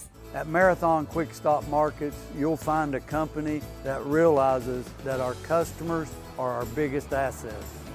We are a locally owned company, proud to serve our community. So we do everything with you in mind. We clean and sanitize our stores, provide a well-lit, monitored area to keep you and your family safe. You can always expect a friendly staff and a large selection of products with weekly specials. Stop in at a nearby Marathon Quick Stop Market today. At many dealerships, you get what you'd expect. Games, gimmicks, and shady sales tactics. At Gateway Nissan in Greenville, expect the unexpected. Low prices, convenient service, and a great buying experience. Get our Gateway exclusive lifetime powertrain warranty. No worries for life. You deserve the unexpected. It's the #1 reason you gotta get to Gateway. Shop online at GatewayNissanGreenville.com. Or take the super short drive down Highway 11E to Gateway Nissan in Greenville.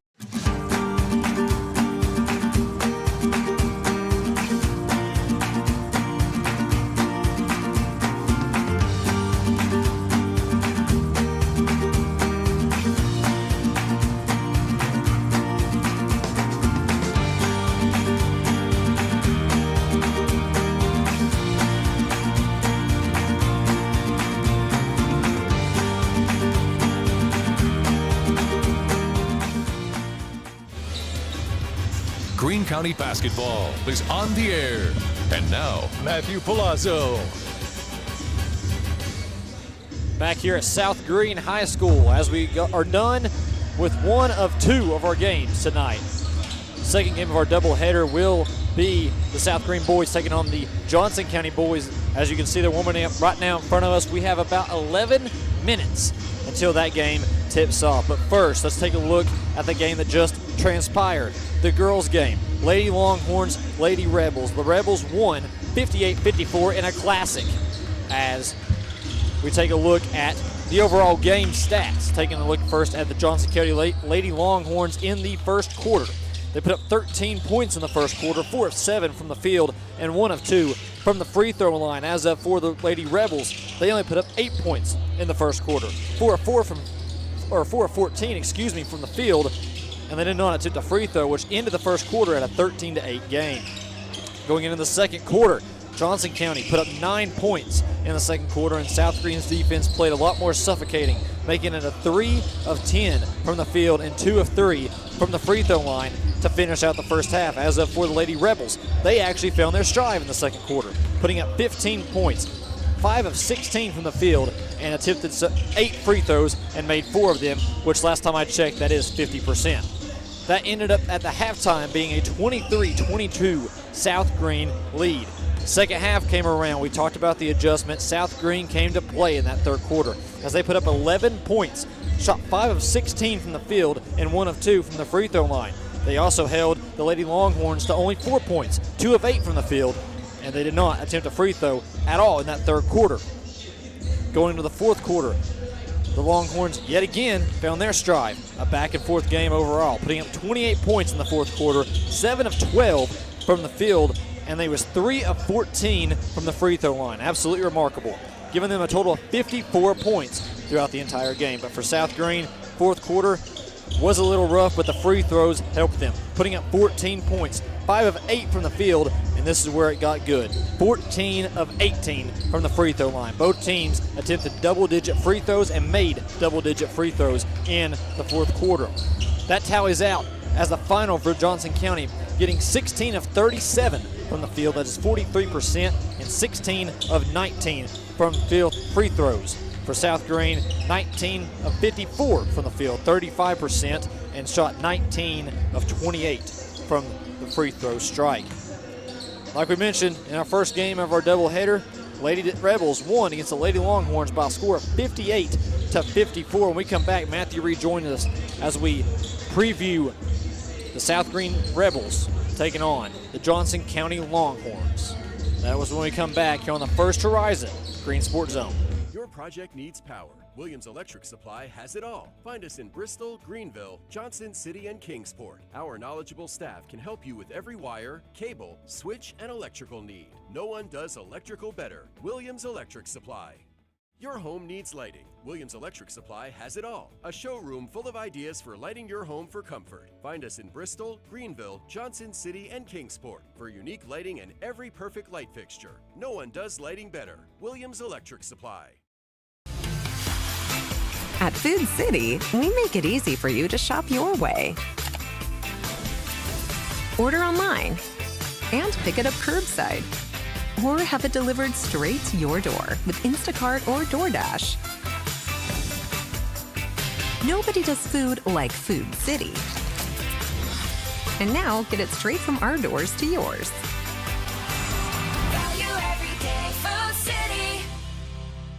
So why sit on the sidelines when you could be driving a brand new Chevrolet, GMC, or Cadillac from Bachman Bernard in Greenville? Choose from the Silverado, Sierra, Terrain, Acadia, Equinox, Trax, Trailblazer, or Blazer. And wrap yourself in elegance and style while driving a Cadillac, Lyric, or the best vehicle on the planet, the Cadillac Escalade. So don't stumble, bumble, and fumble your way with other dealers. If we don't have it, we'll get it. Make the short trip to Bachman Bernard Chevrolet GMC Cadillac in Greenville, where we will save you money. Tommie's Plumbing has been in business for 30 years, and we're still growing because we treat our customers like family.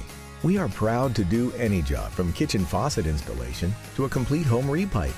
Tommie's Plumbing offers warranties on most products installed by our technicians. When the job is done, our friendly professionals make sure to clean up. We invite you to visit our new showroom in Jonesboro to see our quality products for yourself. Tommie's is the only one to call when you need a fast, reliable, professional plumber in the Tri-Cities. Greene County basketball is on the air.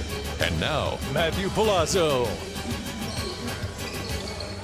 Well, game number one is in the books, and District 1 AA is in firm grasp. The South Greene Lady Rebels victorious in game number one by a final of 58-54. The Lady Rebels now 5-0. They sit atop the District 1 AA standings as Johnson County suffers its first league defeat of the season, and they fall to 4-1 in District 1 AA. Let's get you set for game number two of our doubleheader. The South Greene Johnson County boys here for game number two.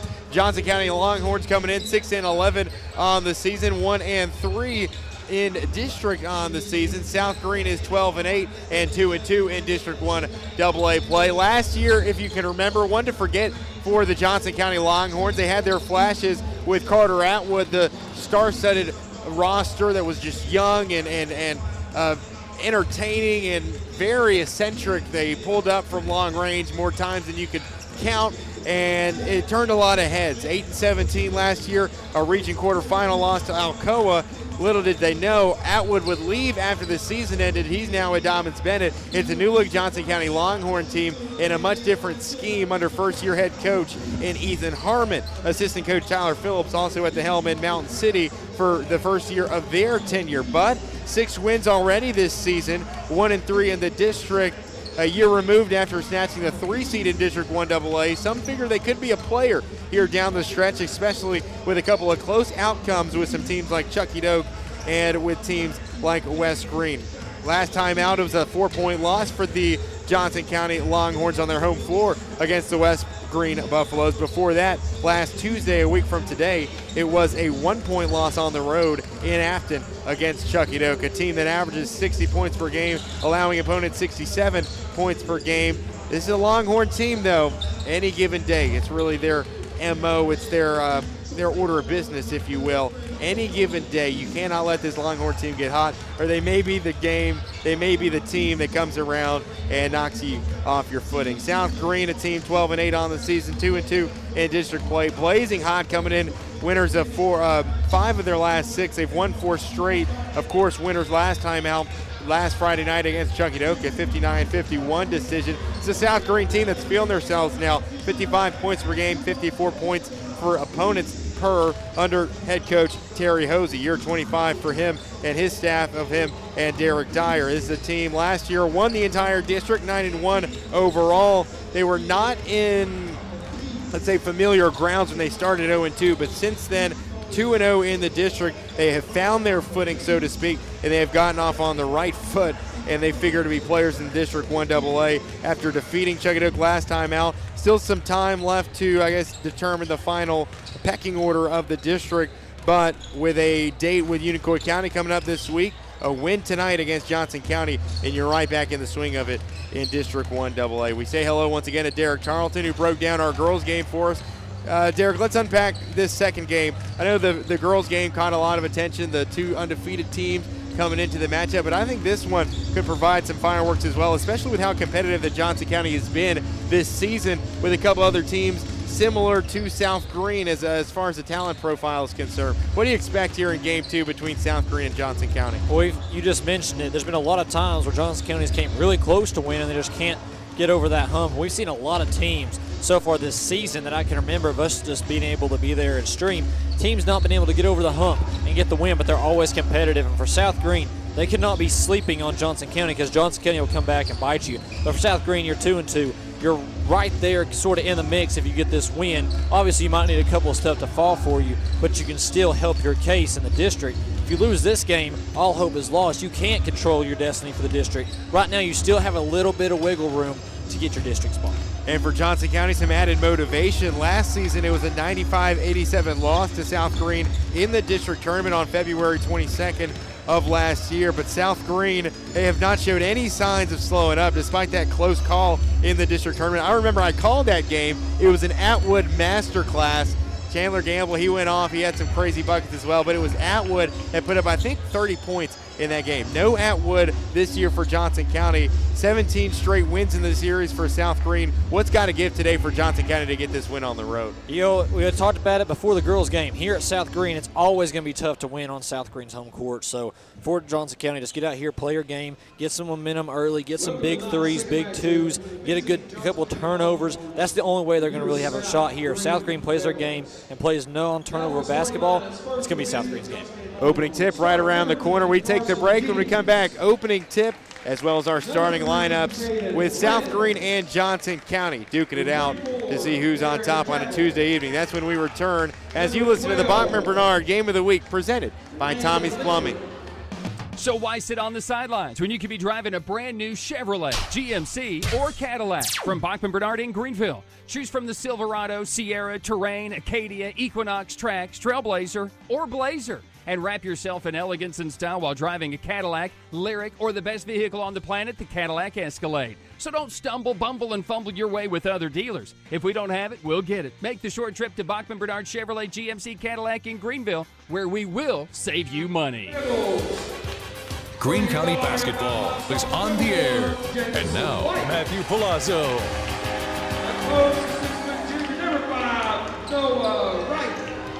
Game number 2 just around the corner. South Greene and Johnson County. The Longhorns 6-11. The South Greene Rebels 12-8. Now it's time for our starting lineups. We'll start with our home team. Let's start with the backcourt. Jamison White, the sophomore at guard. Gavin Dyer, the junior, alongside of that very talented and terrific front court of Noah Wright, Caden Fillers, and Lucas Couch. Fillers and Couch, the 2 seniors, manning the veteran group here in South Greene here on a Tuesday night. For Johnson County, it will be Caden Blevins, Carson Jennings, Landon Lipford, Darren Chappelle, and Avery Jones. Got to call this team in last year's district tournament. A very talented team, of course, without Carter Atwood this season after transferring to Dobbins Bennett. But let's see just how talented this Johnson County team can really be without Atwood.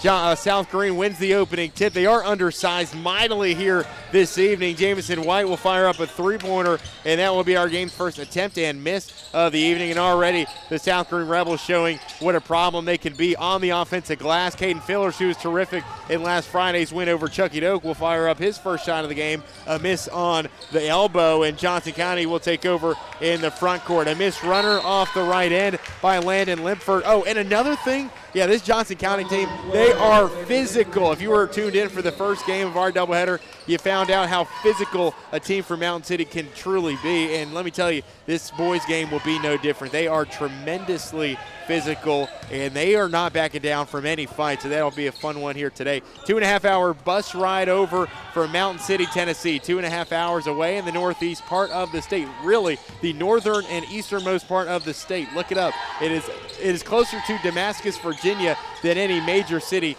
in Tennessee. Three-pointer popped by Jamison White, and it exits slowly out the other way.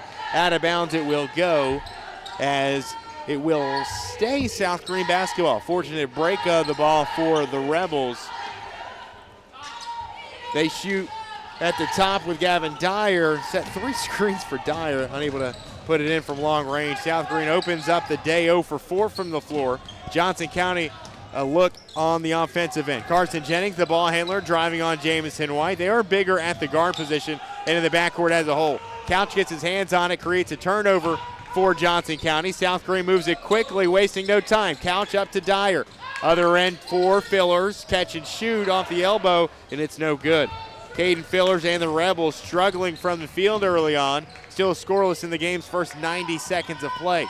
Johnson County basketball in the center circle. Driving left is Jennings. He'll turn around, find Lipford. Lipford evades a defender, driving it on Fillers. Scoop shot is blocked, and out of bounds it will go off of Lipford last. South Greene basketball, say what you want about a lackluster offensive effort, they will not back down on defense. That coveted 2-3 matchup zone played by Coach Hosey going to continue to be a nuisance for opposing teams, and a nuisance it has been so far. And we have a timeout here as an official is shouting at a Johnson County fan here, and Coach Hosey's going to wave it's like an SRO in from the stage, and it looks like this Johnson County fan is headed out of here. Not sure what was said, Derek, but I mean, we saw a technical foul in game 1. Game 2, we have an ejection, and we haven't even played 2 minutes. Yeah, this is what it is. I mean, Johnson County, South Greene knew it was going to be a very good rivalry is what it basically is. And you can tell both teams have bad blood boiling, seems like. And 2 minutes into the boys' game, we're seeing it boil already. I mean, this is just entertaining, unheard of, fascinating, any word you could throw at it. I mean, 2 minutes into the game, and a fan thought an official's call was that abhorrent that it warranted an ejection. Out he goes, back we go. Scoreless with 6:05 to go in the first quarter. An ejection and just one foul called. But here we are. South Greene basketball. White driving, a cutter in Lucas Couch, a corner kick. Gavin Dyer, and it's missed far end. Noah Wright, who's a beast on the offensive glass, tying up with the front court of Liam Lowe. Or check that, it should be Avery Jones for a jump ball. The other way we head, and South Greene still unable to find any luck offensively. We're still tied at 0 as we head the opposite way. 5:40 to play, opening period of action. In near side corner, Dylan Reese into the game for the first time for Johnson County. A lot of these teams also you remember from football season. Darren Chappelle being one of them. He is just the embodiment of a football player turned basketball player. He just plays basketball in his free time. Top of the key, a three is popped by Carson Jennings, and Johnson County strikes first, 3-0. The Longhorns take first, and Gavin Dyer shortly after with a prompt answer. Tied up 3 apiece with 5:05 to go in the quarter. Gavin Dyer and Carson Jennings trading a pair of triples. The deadlock is at Trey apiece. Chappelle running past Wright, rising up on the elbow, and it rims out into the hands of Fillers. White snaking in between the Johnson County defense and kicking it to the corner to Lucas Couch. Up top for Dyer underneath. Wide open is Noah Wright. Noah, who had a fantastic Friday against Chuckadoke his last time out, picking up right where he left off here on his home floor. South Greene overall is 4-1 on their home floor, riding a 4-game heater. They've won 5 of their last 6. They've been terrific in the new year, and especially on the home court. We know how hard it is to come on the road and defeat South Greene here at South Greene High School. A reverse lay-in is missed by Avery Jones, and South Greene will take it right up court. Dyer, a corner pass to White, pop it in the defender's face, and it's missed off the front end. Dyer 1 for 3 from long range, and moving it up will be Landon Lipford of the Longhorns. 5-0 run for South Greene to answer the opening 3 by Carson Jennings. A whistle by the official to allow Avery Jones to stop and tie the shot. I still can't get over the fact that we've already had an ejection. We had an ejection not even 2 minutes into the ball game. It was a Johnson County fan. You make the trip 2.5 hours away just to get ejected 2 minutes into the game. I mean, safe to say, I hope the ticket was worth it, but it was short-lived. 3:35 to go in the quarter, and an off-ball foul called against the Rebels. This one will go against Gavin Dyer, so it seems. And that'll be whistle number 1 on the junior guard. Dyer has just been stellar in his junior campaign. Looks like we got some John down here too, Matthew, between one South Greene and one Johnson County player as well. I saw that as well late on the tail end of that. Lipford, it looked like, was doing most of the talking for Johnson County. And a fader rattling in by Carson Jennings. Might have ourselves a ball game here in the second game as well. We're tied at 5. Lucas Couch on the other end. That'll put an end to the 5-0 South Greene run. White has the top of the key. They left Dyer open, and they'll pass underneath for Couch, and it gets batted down and away by Caden Blevins. Newly entered Avery Jones onto the hardwood.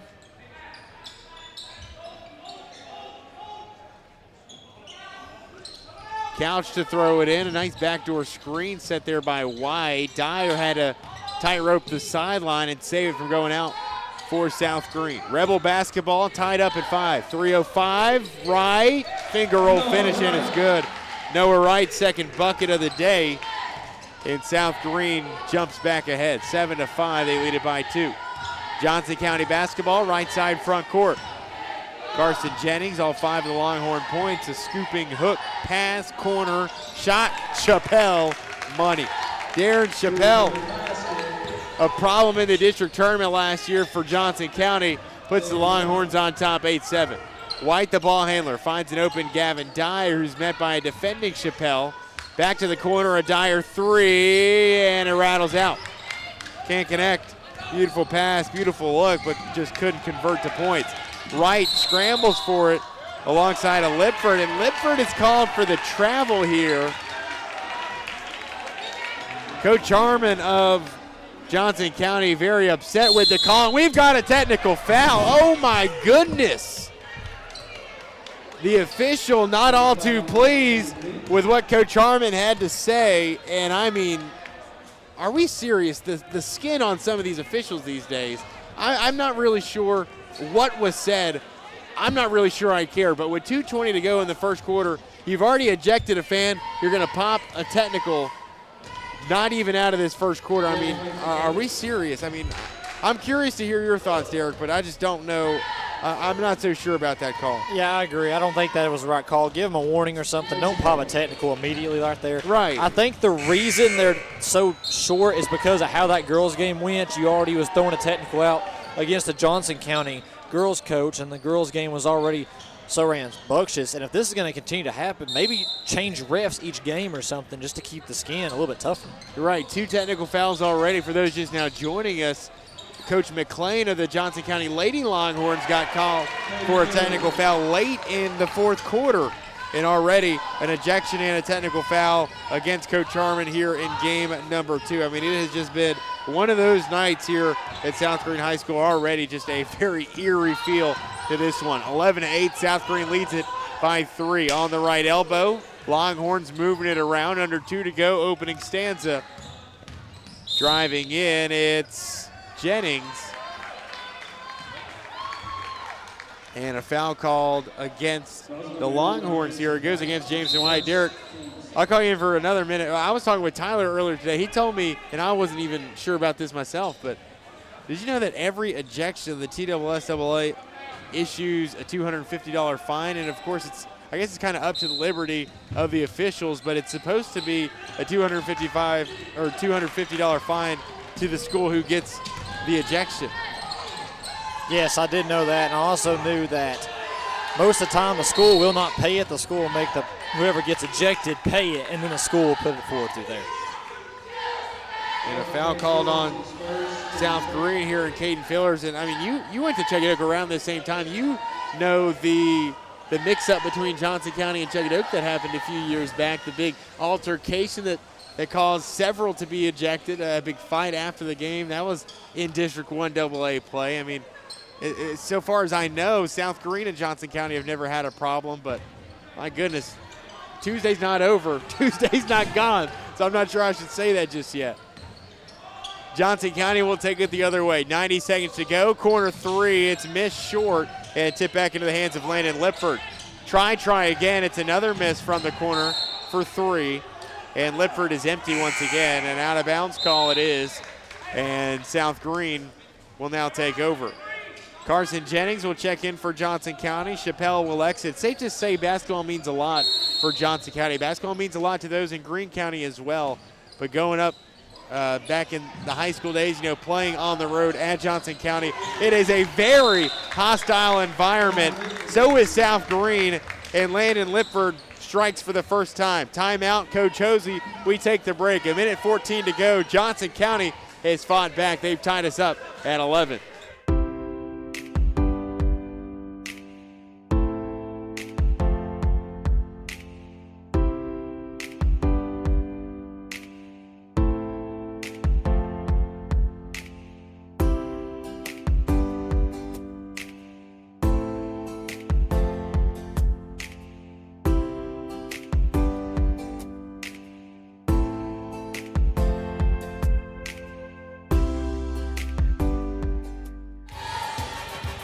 Greene County basketball is on the air.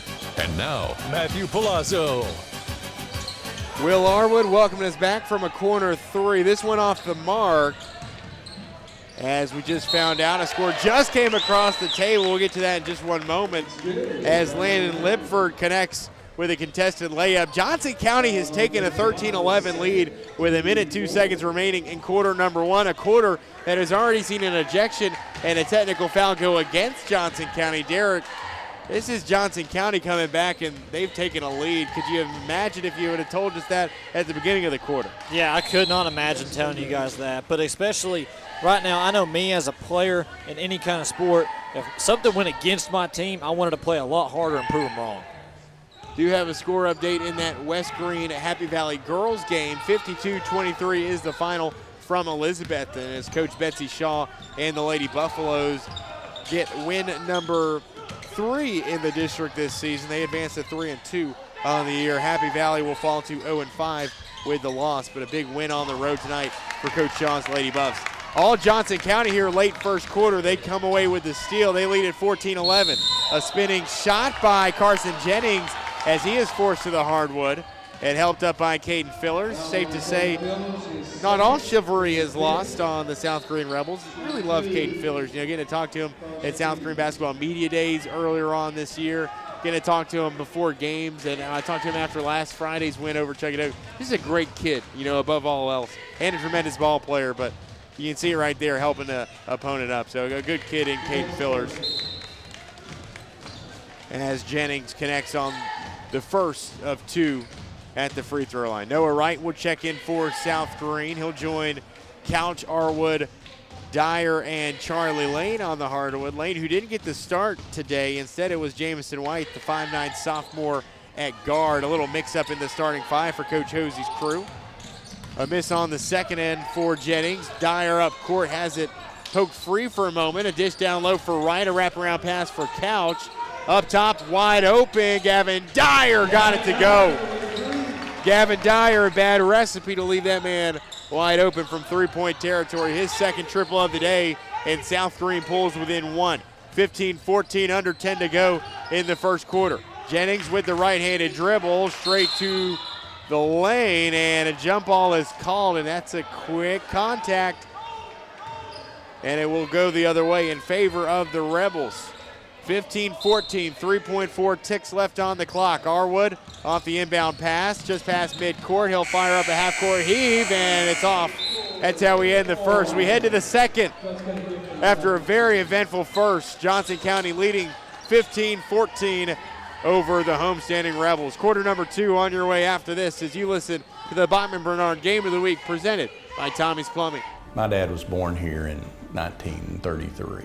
The Terry family has been around East Tennessee since that time, almost 100 years now. Over the past 25 years of my career, I've had the opportunity to represent East Tennesseans all over the country. When we say, let our family help your family, we mean that. That is something we live by here at the Terry Law Firm. You have my word that we will represent your family just like you're part of our family.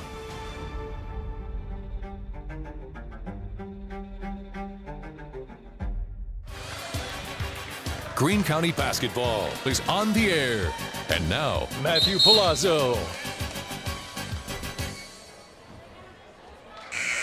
Johnson County takes a 15-14 lead as we begin quarter number 2 of action here from South Greene High School. Longhorns shoot at 5 of 10 from the floor in that opening period. South Greene just 5 of 15. Johnson County 2 of 3 at the stripe. South Greene was 2 for 2. Rebels led by Gavin Dyer's 8 first quarter points. Johnson County led by 6 points scored from Carson Jennings and Landon Lipford each. Longhorns start the second with the basketball. Johnson County will start in the matchup zone. It's Couch alongside of Dyer, Wright, Arwood, and Lane as we begin quarter number 2. Chappelle in for the Longhorns. He'll dish it inside for Lipford, who lost it going up for it. And before Dyer could corral it, steps out of bounds. It will stay Johnson County basketball. If you're just now joining us, a Johnson County fan got ejected in the first 2 minutes of the first quarter of action. Not only that, your head coach also got popped with a technical foul right after we crossed the halfway point in quarter number 1. And despite it all, Johnson County holds a 1-point lead at the end of one quarter. A baseline inbound and a near turnover, but eventually they'll get it around. A corner 3 is missed by Carson Jennings. And an off-ball foul on the rebound on Avery Jones. That'll be his first and team foul number 1 with 7:27 to go in the half. Rebels looking to put together a better shooting performance here in the second period and come back from this first quarter deficit. Lane, the ball handler, between the rings. He'll dish it right side to Couch. Some off-ball movement. The cutter back door, and it's Gavin Dyer. Now into double figures with 10 points. Contacted in midair, didn't matter. Dyer gives the Rebels their first lead since midway through the first quarter. 16-15, it's Rebels. 7 minutes to go in the half. Jennings, who's impressed here in the first quarter of play, will take the drive off the left hand. Teardrop floater is good, and Johnson County strikes right back. Lead change number 2 of the quarter. Dyer driving, a kick out for Lane. Open is Arwood for 3. Money. Will Arwood connects from long range, and the Rebels take the lead right back. The third lead change we've seen here in the second quarter. 19-17, 6.5 to play until intermission. Jennings will handle it for the Longhorns, the Road Warriors from Mountain City, Tennessee.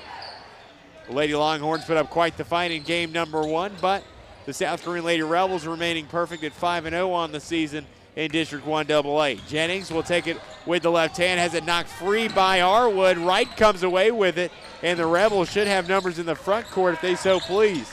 Lucas Couch off the dribble, a rocket pass to the corner for Lane. Up top for Arwood, skips it across the pond for Dyer. Underneath for Wright, who tipped it up to himself. Back out to Couch, and a pass that slips through the gap between Dyer and Arwood into the hands of Dylan Reese. Longhorn numbers in the front court. They move on the offensive. Jennings right elbow extended with 5:40 to go until the halftime horn. Lane steps out to guard. Skip pass across to Caden Blevins. Right side for Reese. Back over to Jones. Jennings in the corner, guarded by Arwood. Chappelle fires up a 25-footer, and it caroms off the right side. No luck, and Rebels have it, leading by 2. Dyer hesitating in the lane, going up, had the elbow grabbed, and a whistle will put Gavin Dyer on the foul line. Foul against Darren Chappelle of Jansen County, for those of you who didn't know. 2-point lead, looking to grow with Dyer, the excellent free throw shooter, at the charity stripe.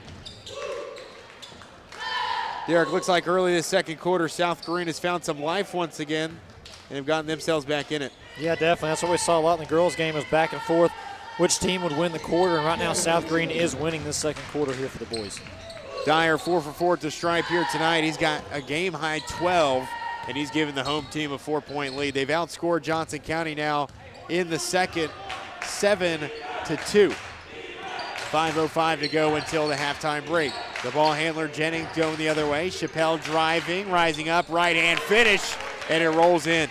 Nice finish and touch by Darren Chappelle, and the Longhorns pull within 2. They cut the deficit in half. Arwood will loft to pass up for newly entered Simon Burns. Again, the ball movement just immaculate today by the Rebels, but off the mark for 3 is Will Arwood. Chappelle couldn't get it with the right hand.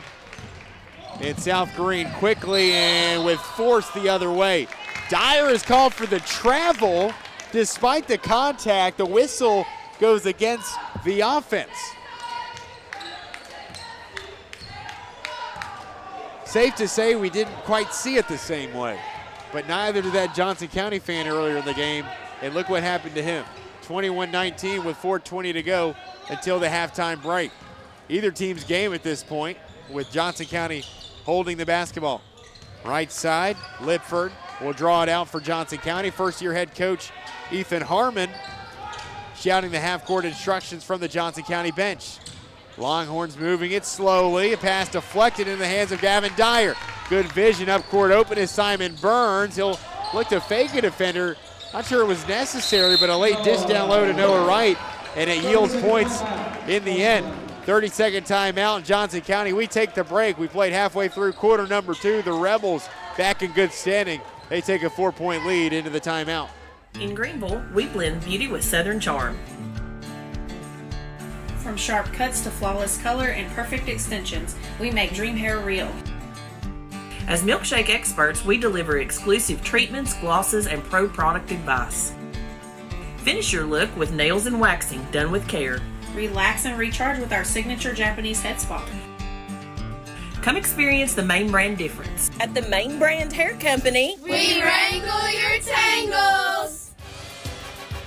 Greene County basketball is on the air. And now, Matthew Palazzo. It's been a very entertaining half of basketball here in game 2 of our doubleheader. 23-19, the Rebels take a 4-point lead coming out of the break. We've had lead changes, ties aplenty, ejections, technical fouls, you name it. And we're only halfway through the second quarter. Johnson County Longhorn basketball as they take the drive in. It's Lipford from mid-range. That's golden. 8 points for Lipford. 2-point game once again. Rebel basketball. It's Lane, Dyer, Burns, Wright, and Arwood.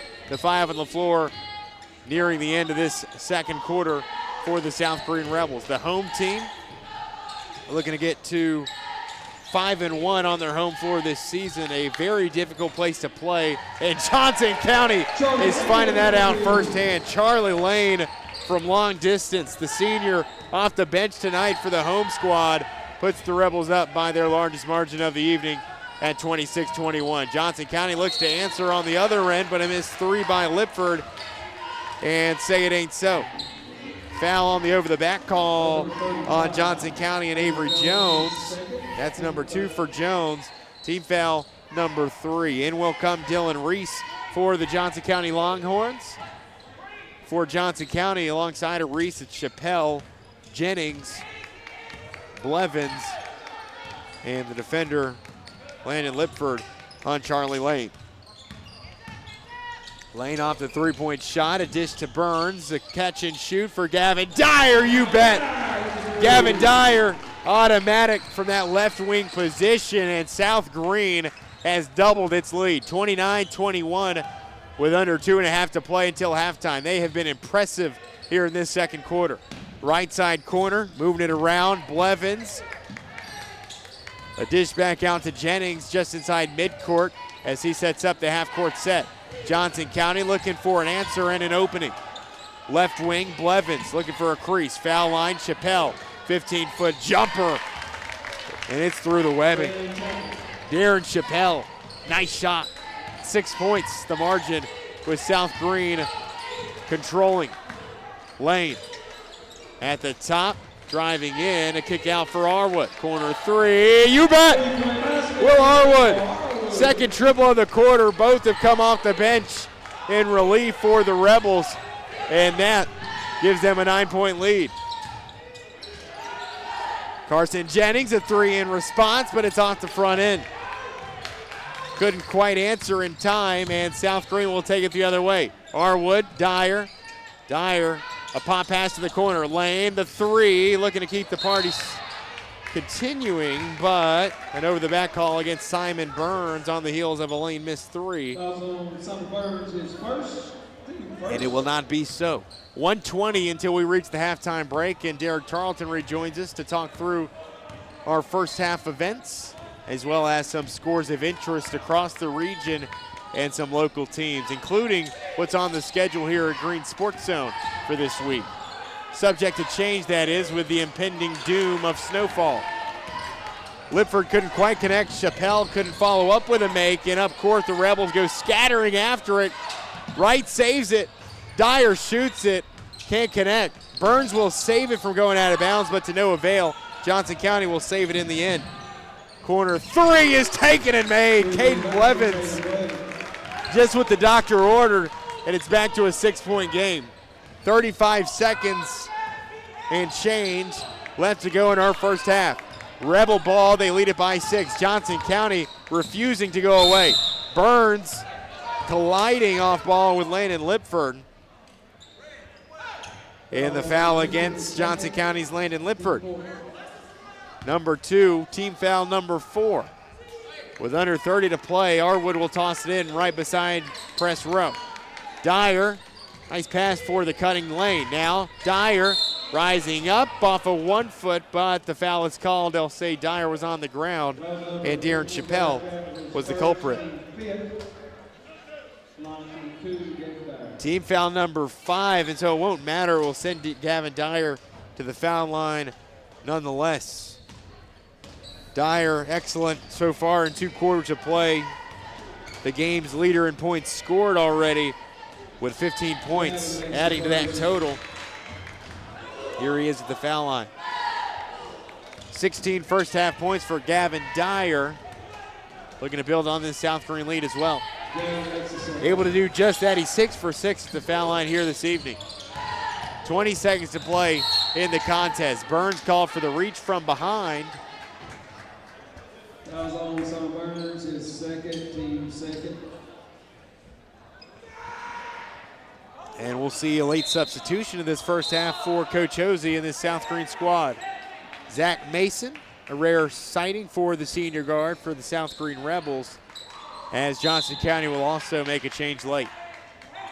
Longhorn basketball, a touch over 15 seconds. The ball handler Jennings, who's had a quiet second quarter, got the game started for the Longhorns, looking for some points here late first half. Corner 3 is taken, it's well short by Lipford. Up court goes Gavin Dyer, leader, a second before the horn, and Rebels take all the momentum into the second half.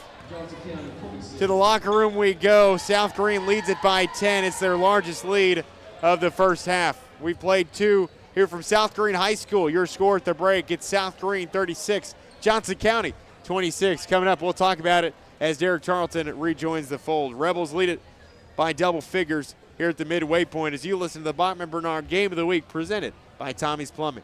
At many dealerships, you get what you'd expect. Games, gimmicks, and shady sales tactics. At Gateway Nissan in Greenville, expect the unexpected. Low prices, convenient service, and a great buying experience. Get our Gateway exclusive lifetime powertrain warranty. No worries for life. You deserve the unexpected. It's the #1 reason you gotta get to Gateway. Shop online at GatewayNissanGreenville.com. Or take the super short drive down Highway 11E to Gateway Nissan.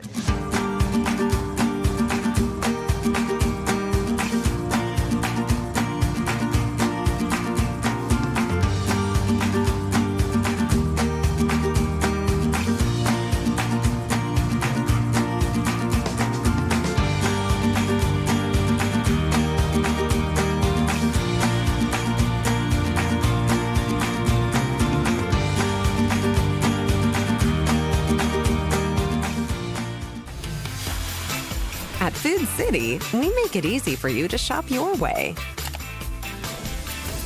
Order online and pick it up curbside. Or have it delivered straight to your door with Instacart or DoorDash. Nobody does food like Food City. And now get it straight from our doors to yours. Value every day, Food City. Your project needs power. Williams Electric Supply has it all. Find us in Bristol, Greenville, Johnson City, and Kingsport. Our knowledgeable staff can help you with every wire, cable, switch, and electrical need. No one does electrical better. Williams Electric Supply. Your home needs lighting. Williams Electric Supply has it all. A showroom full of ideas for lighting your home for comfort. Find us in Bristol, Greenville, Johnson City, and Kingsport for unique lighting and every perfect light fixture. No one does lighting better. Williams Electric Supply. Tommie's Plumbing has been in business for 30 years, and we're still growing because we treat our customers like family. We are proud to do any job from kitchen faucet installation to a complete home repipe. Tommie's Plumbing offers warranties on most products installed by our technicians. When the job is done, our friendly professionals make sure to clean up. We invite you to visit our new showroom in Jonesboro to see our quality products for yourself. Tommie's is the only one to call when you need a fast, reliable, professional plumber in the Tri-Cities. Greene County basketball is on the air. And now, Matthew Palazzo. After one half, we have a fan thrown out, a technical, and a 10-point difference to going into halftime as South Greene leads Johnson County by a score of 36-26. We're going to take a look at how we got here through the first half. We take a look at the Johnson County Longhorns in that first quarter. They put up 15 points, 5 of 10 from the field and 2 of 3 from the free throw line. In that first quarter, they had 2 tying for the leading scorers, with Jennings and Lifford both with 6 points apiece. Also, Chappelle was able to get 3 points in that first quarter as well. For the South Greene Rebels in the first quarter, they had 14 points, shot 5 of 15 from the field and 2 of 2 from the free throw line. Gavin Dyer leads the way with 8 points. Noah Wright had 4, and Caden Fillers had 2, all in that first quarter worth of play. Second quarter, much of a different ball game, just like we had it with the girls. As we look at the Johnson County Longhorns, they had 11 points, 5 of 13 from the field, and did not attempt a free throw. Their leading scorers going into halftime is Jennings with 8 and Lifford with 8 as well. Blevins had 3 and Chappelle had 7. For the South Greene Rebels in that second quarter, they put up 22 points, shot 7 of 10 from the field and 4 of 4 from the free throw line as they was able to get their offense going in that second quarter worth of play. Their leading scorer is Gavin Dyer with 19 points at halftime. Absolutely phenomenal showing in that first half. Arwood had 6. Fillers had 2, Wright had 6, and Charlie Lane had 3 in that first half worth of play. For the first half total, Johnson County shot 10 of 23 from the field, 43%, and 2 of 3 from the free throw line. For the South Greene Rebels, they shot 12 of 25 from the field, just a little bit better than Johnson County at 48%. However, they did get 6 of 6 from free throw line, and last time I did check, if my math is correct, that is 100% from the free throw line and can't get no better than that. When we come back here on the First Horizon Green Sports Zone, Bachman and Bernard, Game of the Week presented by Tommie's Plumbing. Matthew will join us and we'll go over the schedule for the Green Sports Zone as long as we don't get caught in a 68-foot snowstorm.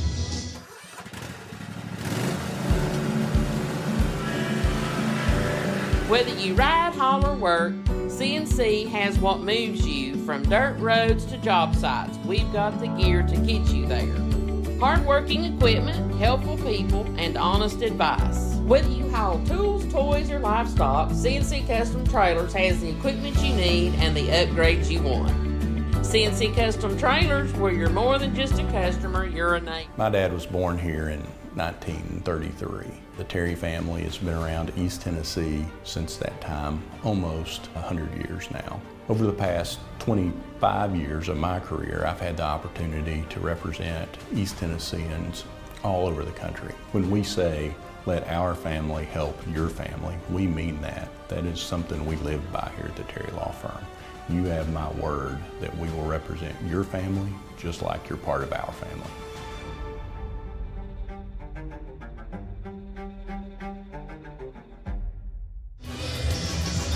Greene County basketball is on the air.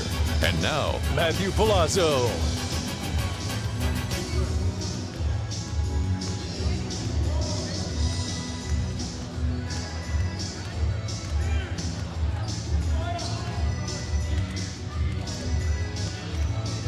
Back here at the halftime break, where South Greene enjoying a 10-point lead over the road team for Mountain City, Tennessee. 36-26 Rebels behind 19 first-half points from Gavin Dyer. Johnson County led by Carson Jennings and Landon Lippert, each with 8 points apiece in that first half. Derek Charlton gave you the rundown on the stats portion. Now let's get you caught up to date around the county. Some other teams in action here on a Tuesday night. Of course, our doubleheader here tonight was, brought forward by about an hour with the threat of illness in one of the two camps here tonight. And we do have some updates for you across our local athletics. It is a final in Lower Afton. Chuggadoke 25, Unicoi 54. The Lady Blue Devils getting the job done tonight over in Lower Afton. Earlier tonight also, it was the West Greene Lady Buffaloes getting the job done 52-23. They get the win over Happy Valley. The Lady Warriors still winless in District 1 AA action. West Greene also in action for another game in Elizabethton, the boys game that we will update you on when that score comes across our table. A pair of games over in Hal Henner Gym. It's Greenville 68, Volunteer 42. The Lady Green Devils victorious after Briley Tulloch and Maria Lyde team up for 55 points. So Tulloch and Lyde 55, Volunteer 42. 55 of their team, 68. Tulloch ends with 29 on a Tuesday night. Maria Lyde, who had 14 points at the halfway point, ends with 26 here tonight as the Lady Devils roll to the 26-point victory over at Hal Henner Gym. Boys game will follow over there. Also tonight, it is Cosby and North Greene Part 2. We'll get you updated with that score as it comes across. Do want to take a look at our upcoming schedule here this week on Green Sports Zone. And of course, all of this subject to change with the incoming snow that we're supposed to get on Friday and Saturday. But as of now, Wednesday, regular scheduled, it will be Emory and Henry at Tusculum, coverage on WSMG. Thursday, we'll have Chuggadoke at West Greene. That'll be broadcast on our radio airwaves on our First Horizon Spotlight Game of the Week. Also going to be on the mats, probably, most definitely, pending the results of tonight's wrestling match. We should be back at Greenville High School for the Greenville sectional wrestling duels. So be on the lookout for that. Kentucky at Tennessee this Thursday night in Lady Vols action on 99.5 WGRV. And then to close out your week on a Friday, Cherokee at Greenville, coverage on 99.5 FM WGRV as well. Brian Staten gives you the call. Now, let's get into this second half. Derek Charlton, our keys for success. If you're South Greene, how do you build upon the confidence that you built up and the goodwill that you built up in that first half and hold on to this 10-point lead? Yeah, you definitely just got to continue to do what you do in that second quarter. Second quarter, I believe they scored 22 points, and that's more than you scored in that whole first quarter. So exactly, just continue to get your offense going. You're in the Johnson County's heads, I feel like. You're having to make Johnson County force things, getting turnovers. Just play your game and be yourself. And then I guess if you're Johnson County, it came out the gates pretty strong, but South Greene able to outscore you 22-11 in that second quarter. What does Johnson County need to do to get back to that success they found in the first quarter? Honestly, I believe it's just stay physical. If you're going to stay physical and get on South Greene doesn't look like a team that wants to be touched. So if you continue to touch them, they're going to get uncomfortable, and then all of a sudden you have a shot. Jamison White, Noah Wright, Caden Fillers, Lucas Couch, and Gavin Dyer in the game to start the second half for South Greene. Dyer leading all scorers with 19 first half points. Caden Fillers, who had a quiet first half of play with that early foul trouble, gets in the books immediately to start the second half as South Greene takes a 12-point lead. Johnson County, first offensive effort of the second half. It'll be a Darren Chappelle three that's off the mark and a rebound received by Dyer. I mean, South Greene is just clicking on all cylinders, vastly out-efforting, out-measuring the Johnson County Longhorns. They are far larger than Johnson County. A foul is called underneath, this one against South Greene's Jamison White.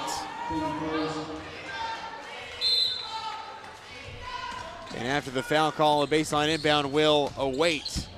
Fillers guarding Chappelle as he slides against the hardwood. Not a great crowd on hand here tonight on a Tuesday. Dealt with a schedule change. Girls tip moved up an hour earlier than originally scheduled, and then the boys game likewise going to tip about an hour earlier. A lot more maroon seats than we typically see here on a Tuesday night at South Greene High School, but as we were talking throughout the break, a lot of that might be due to three other county teams tonight in action. North Greene hosting Cosby. Chuckett Oak in action against Unicoi County over in Lower Afton. Greenville also with a home game, so you got to kind of pick and choose 4 different games to pick from in Greene County, so perhaps another reason why. Chappelle goes 1 for 2. Make that 2 for 2 at the line as he brings the deficit once again to 10 points. Jamison White from the corner. Golden and ripe for opportunity. The Rebels of South Greene lead it by 41-28 to score. Excuse me there. Gavin Dyer up court. English needed just what was needed as he crosses 20. 21 points on the night for the junior Gavin Dyer. 15-point lead in hand for the South Greene Rebels. A missed leaner other way by Blevins, and South Greene enjoying a healthy 15-point lead. Jamison White, nice dish down low for Crouch. A three that is absolutely popped by Gavin Dyer. 4 triples here today for Gavin, and he is perfect in this second half. 24 on the night so far for the junior, and South Greene showing no signs of slowing up anytime soon. Chappelle driving, nice reverse lay in there, just off the glass, and Coach Harmon will take a full timeout. So will we get our bearings about each other. 6:01 left to go in the quarter. It's South Greene 46, Johnson County 30. At many dealerships, you get what you'd expect. Games, gimmicks, and shady sales tactics. At Gateway Nissan in Greenville, expect the unexpected. Low prices, convenient service, and a great buying experience. Get our Gateway exclusive lifetime powertrain warranty. No worries for life. You deserve the unexpected. It's the #1 reason you gotta get to Gateway. Shop online at GatewayNissanGreenville.com. Or take the super short drive down Highway 11E to Gateway Nissan in Greenville.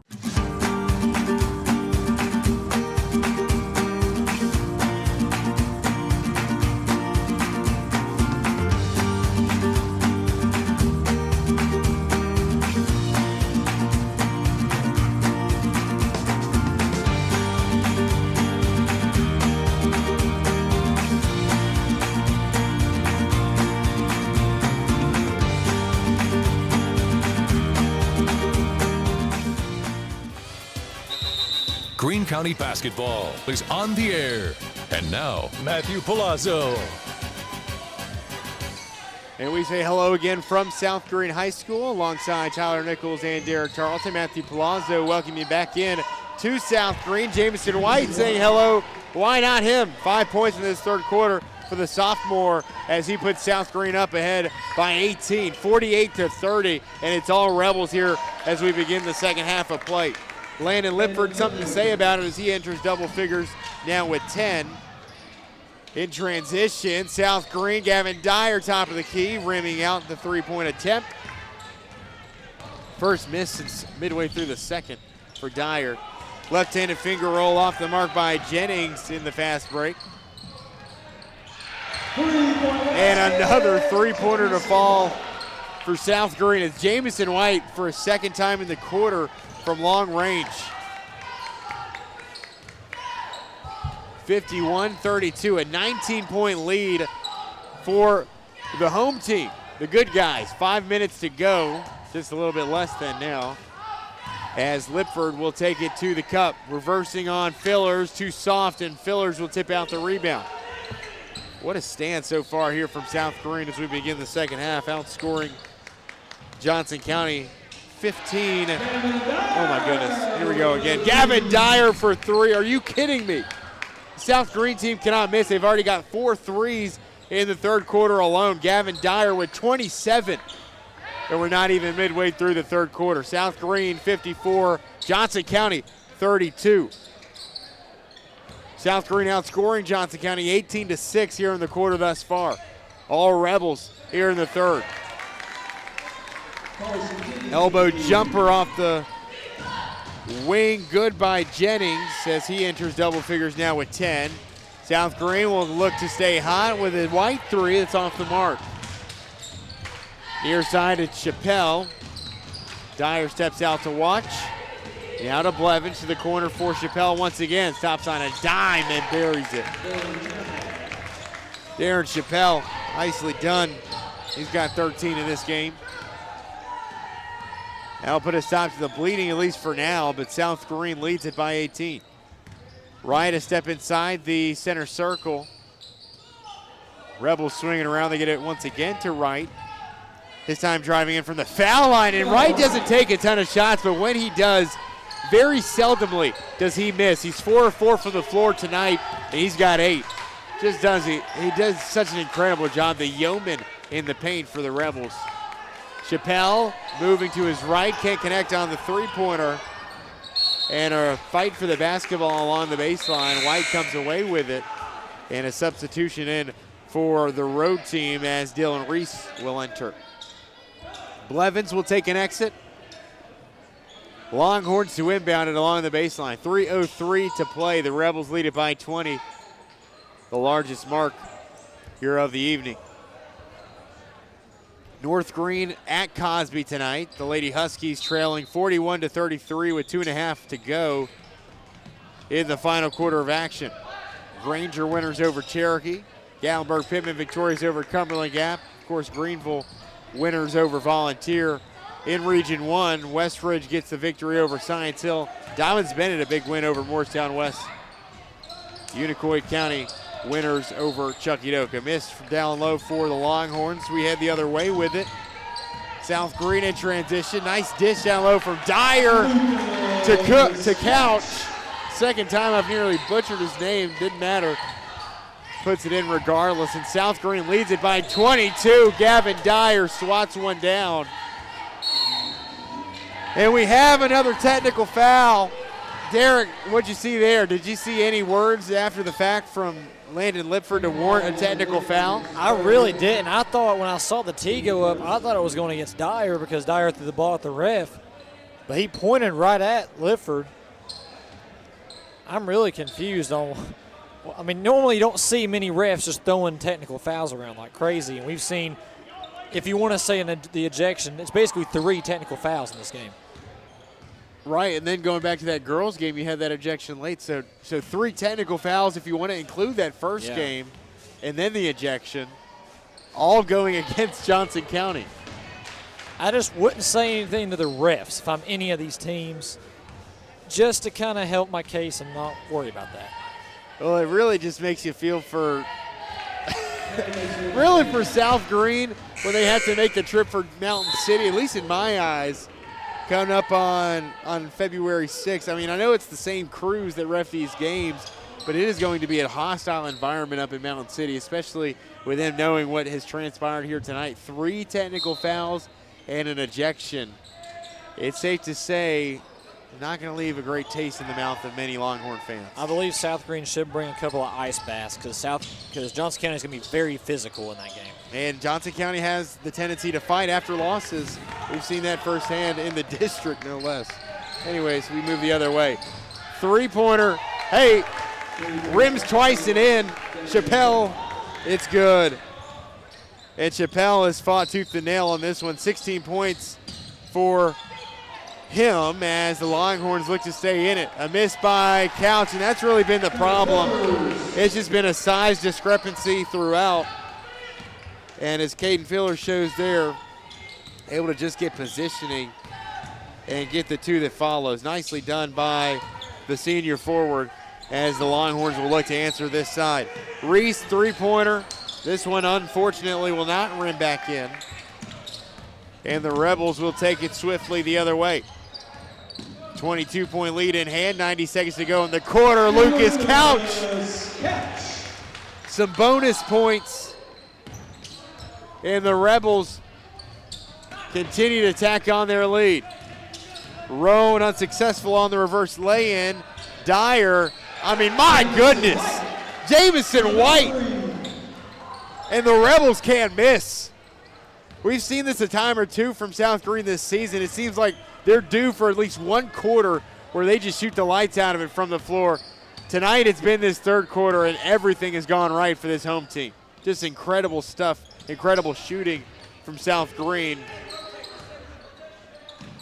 Longhorns desperate for an answer on offense. Stop and pop three, and it's well short off the right hand from Jennings.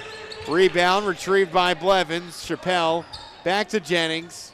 Johnson County finds themselves trailing 66-39. Under 30 to go. Blevins going to try a three, and it's off the front end.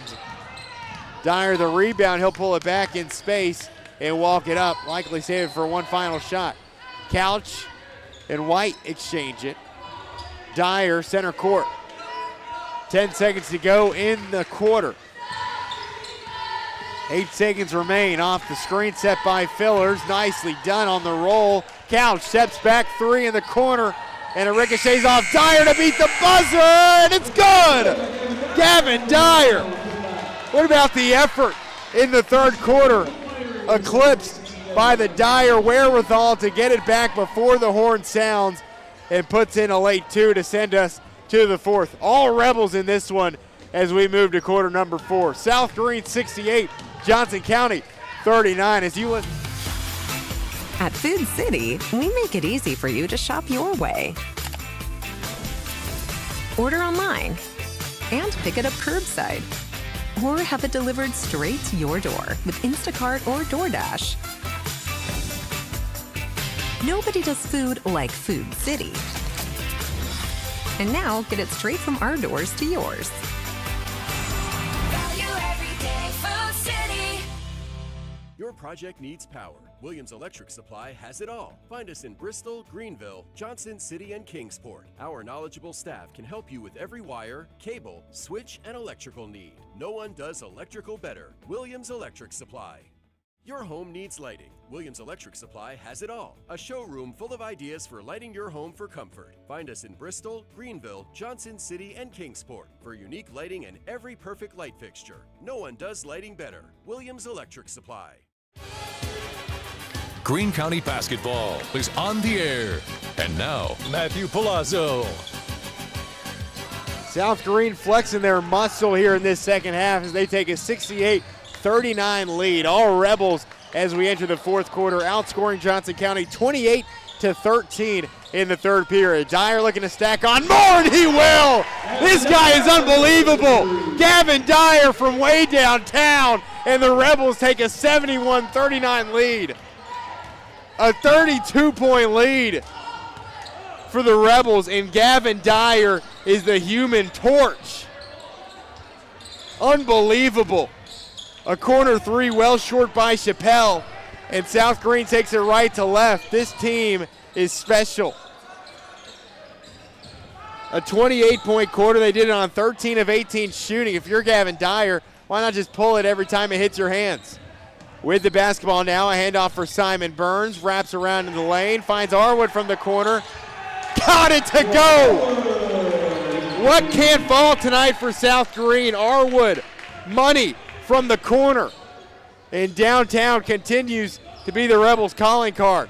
35 points the margin. Johnson County can all but wait and dribble it out.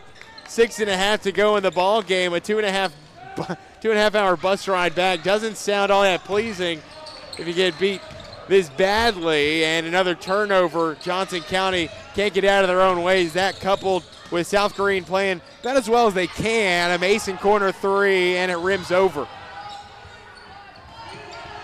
First sign of humanity for South Greene in quite some time. Chappelle finds Jennings in the corner.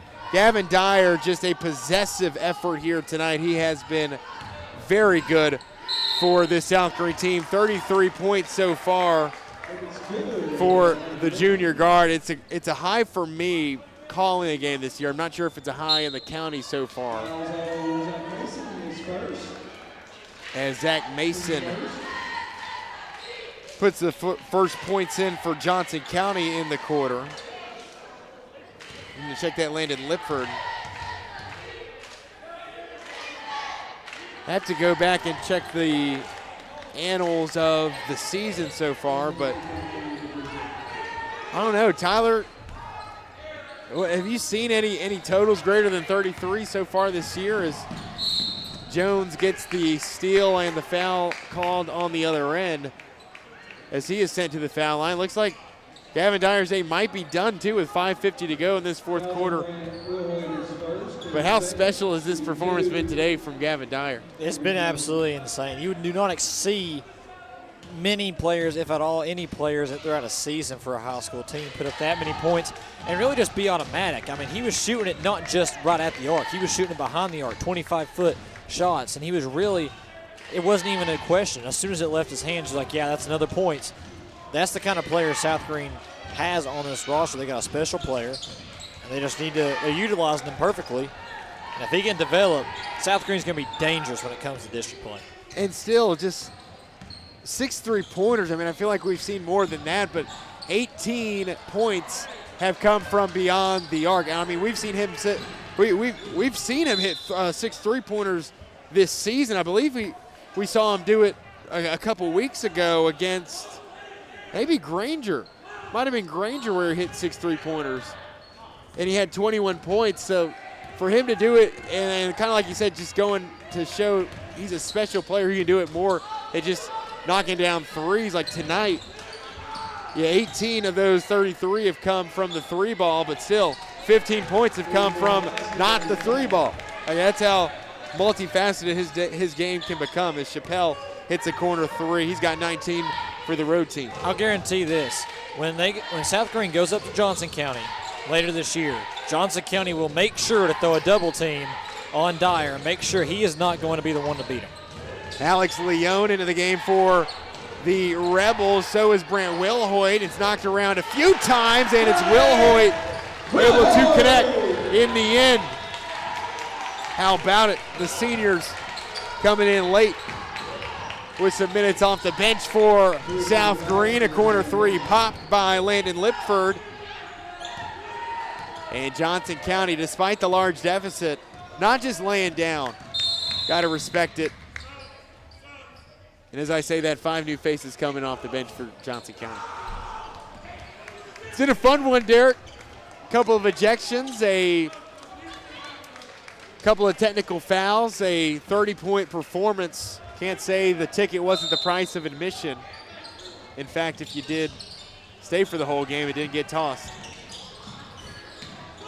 Burns' three-pointer is short, and new faces will take over for both sides. For South Greene, it's Mason, Burns, Wilhoit, Leone, and Fillers. In the lane, it's Tanner Leonard for Johnson County, and Simon Burns with an answer on the other end. Now Burns, been really impressed with Burns this season. He's gotten some minutes off the bench for South Greene as he is calling for the foul on the other end here. For Johnson County, Liam Lowe enters the fold. Riley Henson, Tanner Leonard, Colton Osborne, sure some relation with Cassidy Osborne in game 1 of our doubleheader. A skip pass to the far corner. Henson will look to drive baseline with Eli Fillers defending. I can't believe that kid's a junior. I remember watching that kid grow up. through elementary school. To see him driving down that is just a very odd sight. Grew up with his older siblings, and it's a sign that you're getting old, Derek. You're going to run into it soon enough. Oh, I'm already running into it. Nice connection there for the Longhorns as we head the other way. South Greene underneath. Zach Mason. Right. As the senior nets his first points of the night. All but 2 players having scored for South Greene. And we will head to the line to shoot 3 with Tanner Leonard for Johnson County making his way there. But man, if this is the version of South Greene that we get night in, night out, watch out Unicoi County Friday night or Thursday night, whenever that game is to be played, because this version of South Greene can contend with anybody in the region. Yeah, most definitely. This South Greene team, I think, can make a deep run in the postseason the way they've been able to shoot the lights out tonight. But the question is it sustainable? We saw the girls back their last game against Chucky Doak. They had a great game. Then they came in tonight and they kind of struggled a little bit in a couple of quarters. Can the boys sustain what they've done tonight?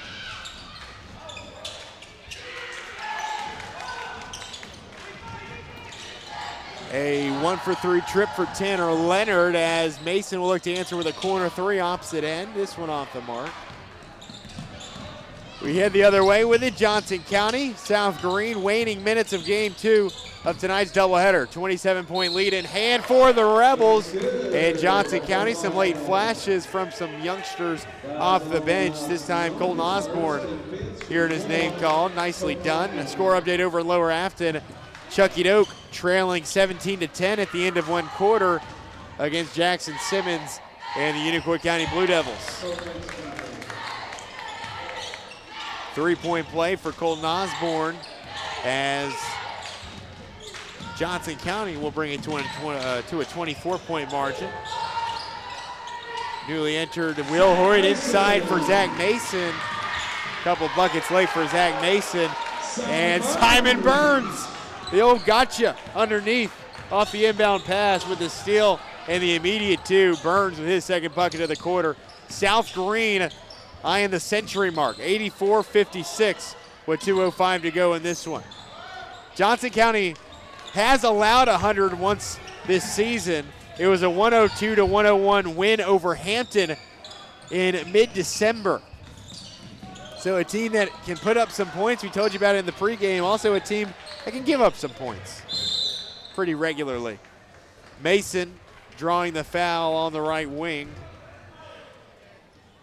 Can't say it hasn't been entertaining. Of course, for us, upcoming tomorrow, Emory and Henry and Tusculum on our radio airwaves on WSMG. And coming up this Thursday, pending a Greenville Wrestling win tonight in the regions, as Zach Mason is golden from 3. 7 points for the senior. Pending a Greenville win tonight in the region duels, we'll get to see the Devil Wrestling team once again as they host a sectional meet this coming Thursday night. That one was already scheduled for Thursday. They didn't have to move that one due to the forecast chance of snow. I hope it snows a mile high. 87-56 in the game's final minute, 10 seconds. In a game that has been largely defined by Rebel dominance and shooting prominence.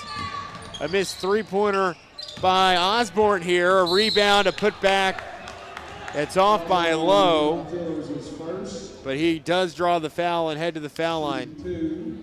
Coming up, I mean, you've got a heavyweight fight on the docket for South Greene. Derek, I know we just touched on it, but you make the trip to Irwin. Blue Devils, Rebels, Friday, likely going to be Thursday. What do you expect from that one? It's going to be a hard-fought battle for both sides. If we get this kind of South Greene team, I think they come away with the win against Unicoi. But if they come out to like some of the lows they have been, it's going to be a tough fight for South Greene. But again, if we see this kind of South Greene team, not necessarily Dyer scoring as many points as he has and being electric, but if we can have those kind of South Greene teams come out like that, it is going to be a very good game. Leone with the move from the high post off the mark, and a foul is called. And you're right, and we still haven't even seen the results from tonight over at Checkadoke High School. You know, what happens if Checkadoke gets a win? What happens to the region and the district shake up after that, with Unicoi then falling to 4-1? A West Greene win tonight would then result in, and how about this, right? How about this? The odds, the game, the day that we have had for it to also include a wedge from a corner three. That is just fantastic. But even with a Checkadoke win tonight, right, that just shakes things up even further. And a district race that we've already eyed as being one of the more entertaining in recent years, and one that's more wide open, gets all that much more interesting with a Checkadoke win. The Rebels content in dribbling this one out. They came, they conquered, and they showed little to no mercy. Gavin Dyer, 33-point outing, and the Rebels improve. They win their third straight in district play. They win their fifth straight overall as they improve to 13-8, and they eye a date with Unicoi County is coming Friday night. All Rebels here tonight on the home floor as they get the victory. Your final on a Tuesday, South Greene 87, Johnson County 57. We'll take a break. Coming up, we'll talk about it. Derek Tarleton rejoins the crew as we unfold the events of tonight and where that leaves us in the District 1 2A race. That's when we return. What's more, your final, Rebels 87, Longhorns 57, as you've been listening to the Bachman Bernard Game of the Week presented by Tommie's Plumbing. So why sit on the sidelines when you could be driving a brand new Chevrolet, GMC, or Cadillac from Bachman Bernard in Greenville? Choose from the Silverado, Sierra, Terrain, Acadia, Equinox, Trax, Trailblazer, or Blazer. And wrap yourself in elegance and style while driving a Cadillac, Lyric, or the best vehicle on the planet, the Cadillac Escalade. So don't stumble, bumble, and fumble your way with other dealers. If we don't have it, we'll get it. Make the short trip to Bachman Bernard Chevrolet GMC Cadillac in Greenville, where we will save you money. Tommie's Plumbing has been in business for 30 years, and we're still growing because we treat our customers like family. We are proud to do any job, from kitchen faucet installation to a complete home repipe.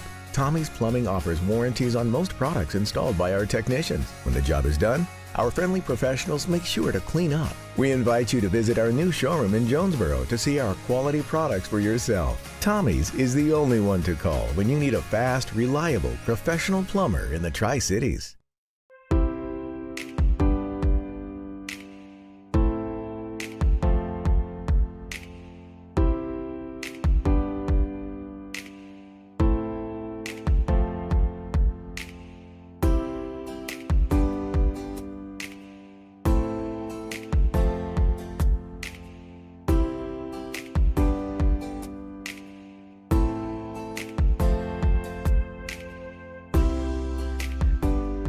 My dad was born here in 1933. The Terry family has been around East Tennessee since that time, almost 100 years now. Over the past 25 years of my career, I've had the opportunity to represent East Tennesseans all over the country. When we say, let our family help your family, we mean that. That is something we live by here at the Terry Law Firm.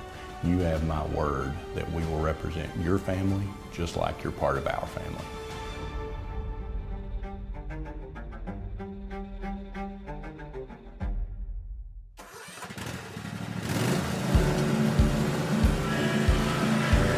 Whether you ride, haul, or work, CNC has what moves you from dirt roads to job sites. We've got the gear to get you there. Hard-working equipment, helpful people, and honest advice. Whether you haul tools, toys, or livestock, CNC Custom Trailers has the equipment you need and the upgrades you want. CNC Custom Trailers, where you're more than just a customer, you're a neighbor. In Greenville, we blend beauty with Southern charm. From sharp cuts to flawless color and perfect extensions, we make dream hair real. As milkshake experts, we deliver exclusive treatments, glosses, and pro product advice. Finish your look with nails and waxing done with care. Relax and recharge with our signature Japanese head spa.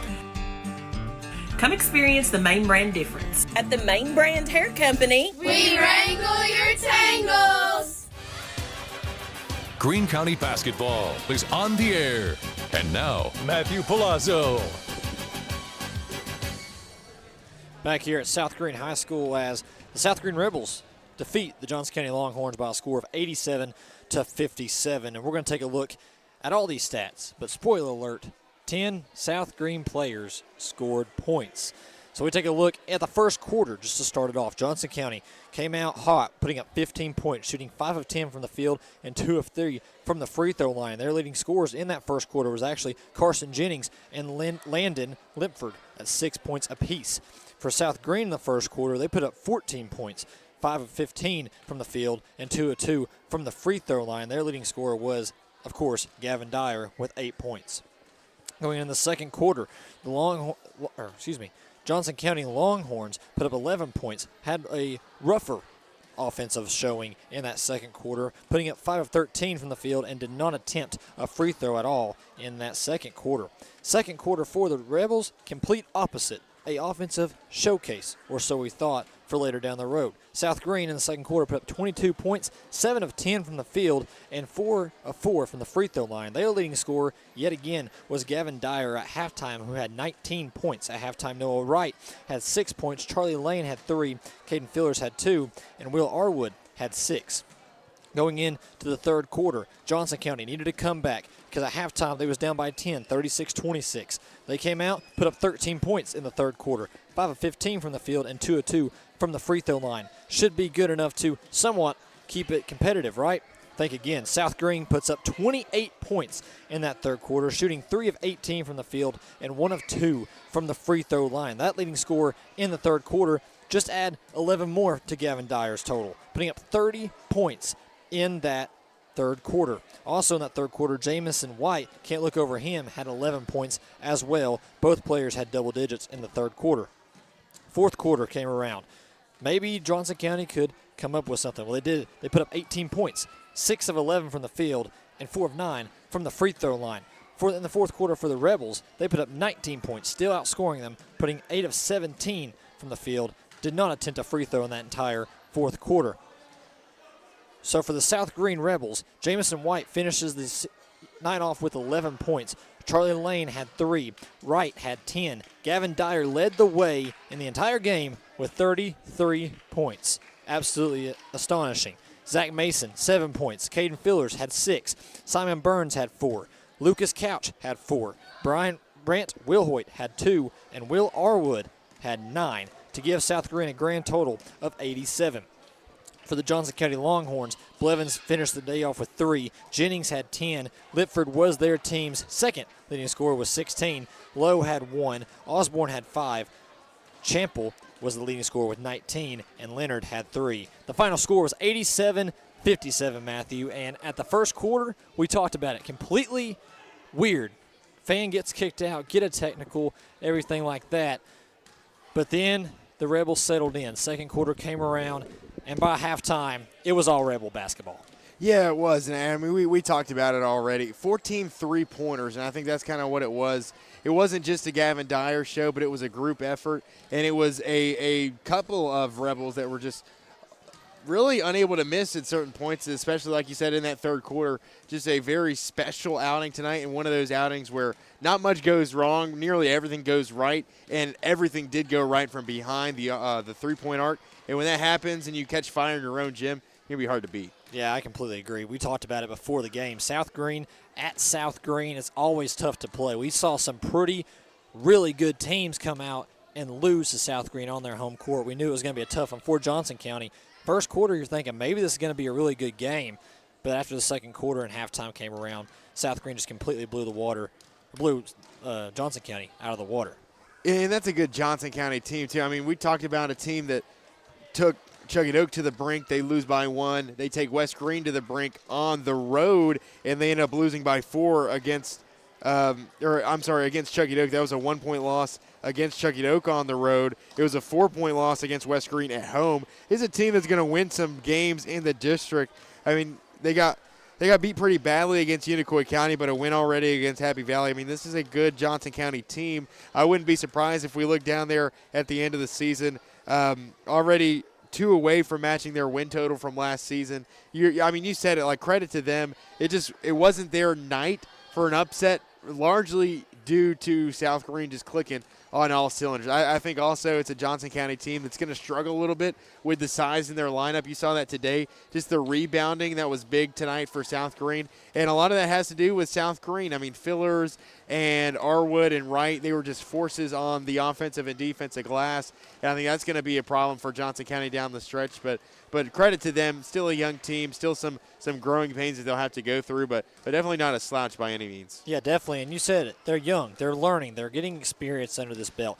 Yeah, sometimes you might lose like you did here tonight, but it's all learning, all understands how you can defend somebody like Dyer if they're hot like that. How can you defend somebody like Jamison White in the third quarter when he put up 11 points? You need to learn how to defend people and also how to score. And also we saw a lot of teams, not just in high school, college, and pro, that can play with small balls, so it's just going to be an adjustment period. And a couple other score updates before we leave our listening audience. The score update at the halftime break. It is Unicoi 49, Chucky Doak 24. Derek, a game that we were watching closely, talking about that one. Unicoi 49 first half points over in Lower Afton tonight. That's up next for South Greene on Friday. We talked about it. A potential for that game to get moved up. In all likelihood, it will be played on Thursday night, but that is going to be a fun heavyweight matchup in District 1 2A.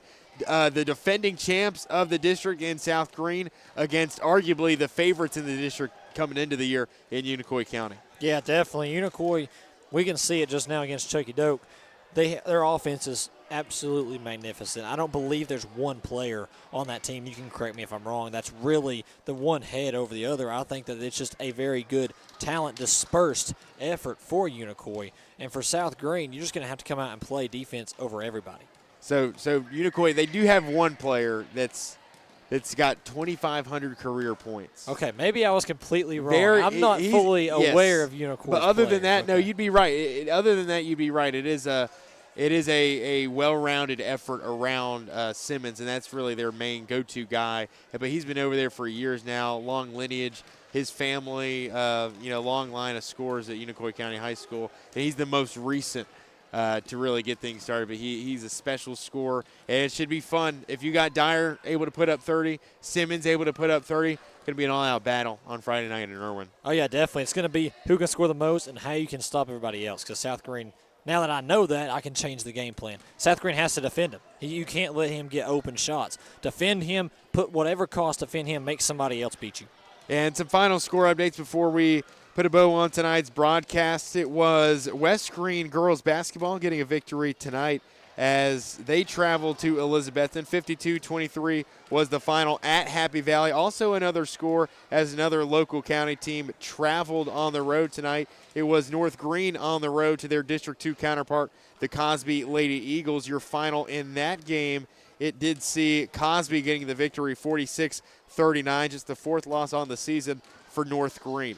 Greenville gets the victory over Volunteer. 68-42 was your final there as Briley Tulloch scores 29. Maria Lyde puts in 26 as they outscore Volunteer themselves. Again, 68-42 your final in that one. Also at the half, the Greenville boys trailing by 1. So their conference win streak that has spanned over 2,500 days in jeopardy with a 1-point deficit at the halftime break. Clarity and Mills leading the way with 6 points apiece. The finale of that one over on 99.5 FM WGRV. Go check it out. Tomorrow we'll have coverage of Emory and Henry at Tusculum on WSMG, as well as this Thursday our First Horizon Green Sports Zone Spotlight Game of the Week. It will be the Greenville Wrestling Duels in the sectional meet, given a win tonight, which is pretty probable. So for all intents and purposes, Greenville Wrestling this Thursday as they host the sectional duels. So be exciting to bring that one to you again on the mat. So should be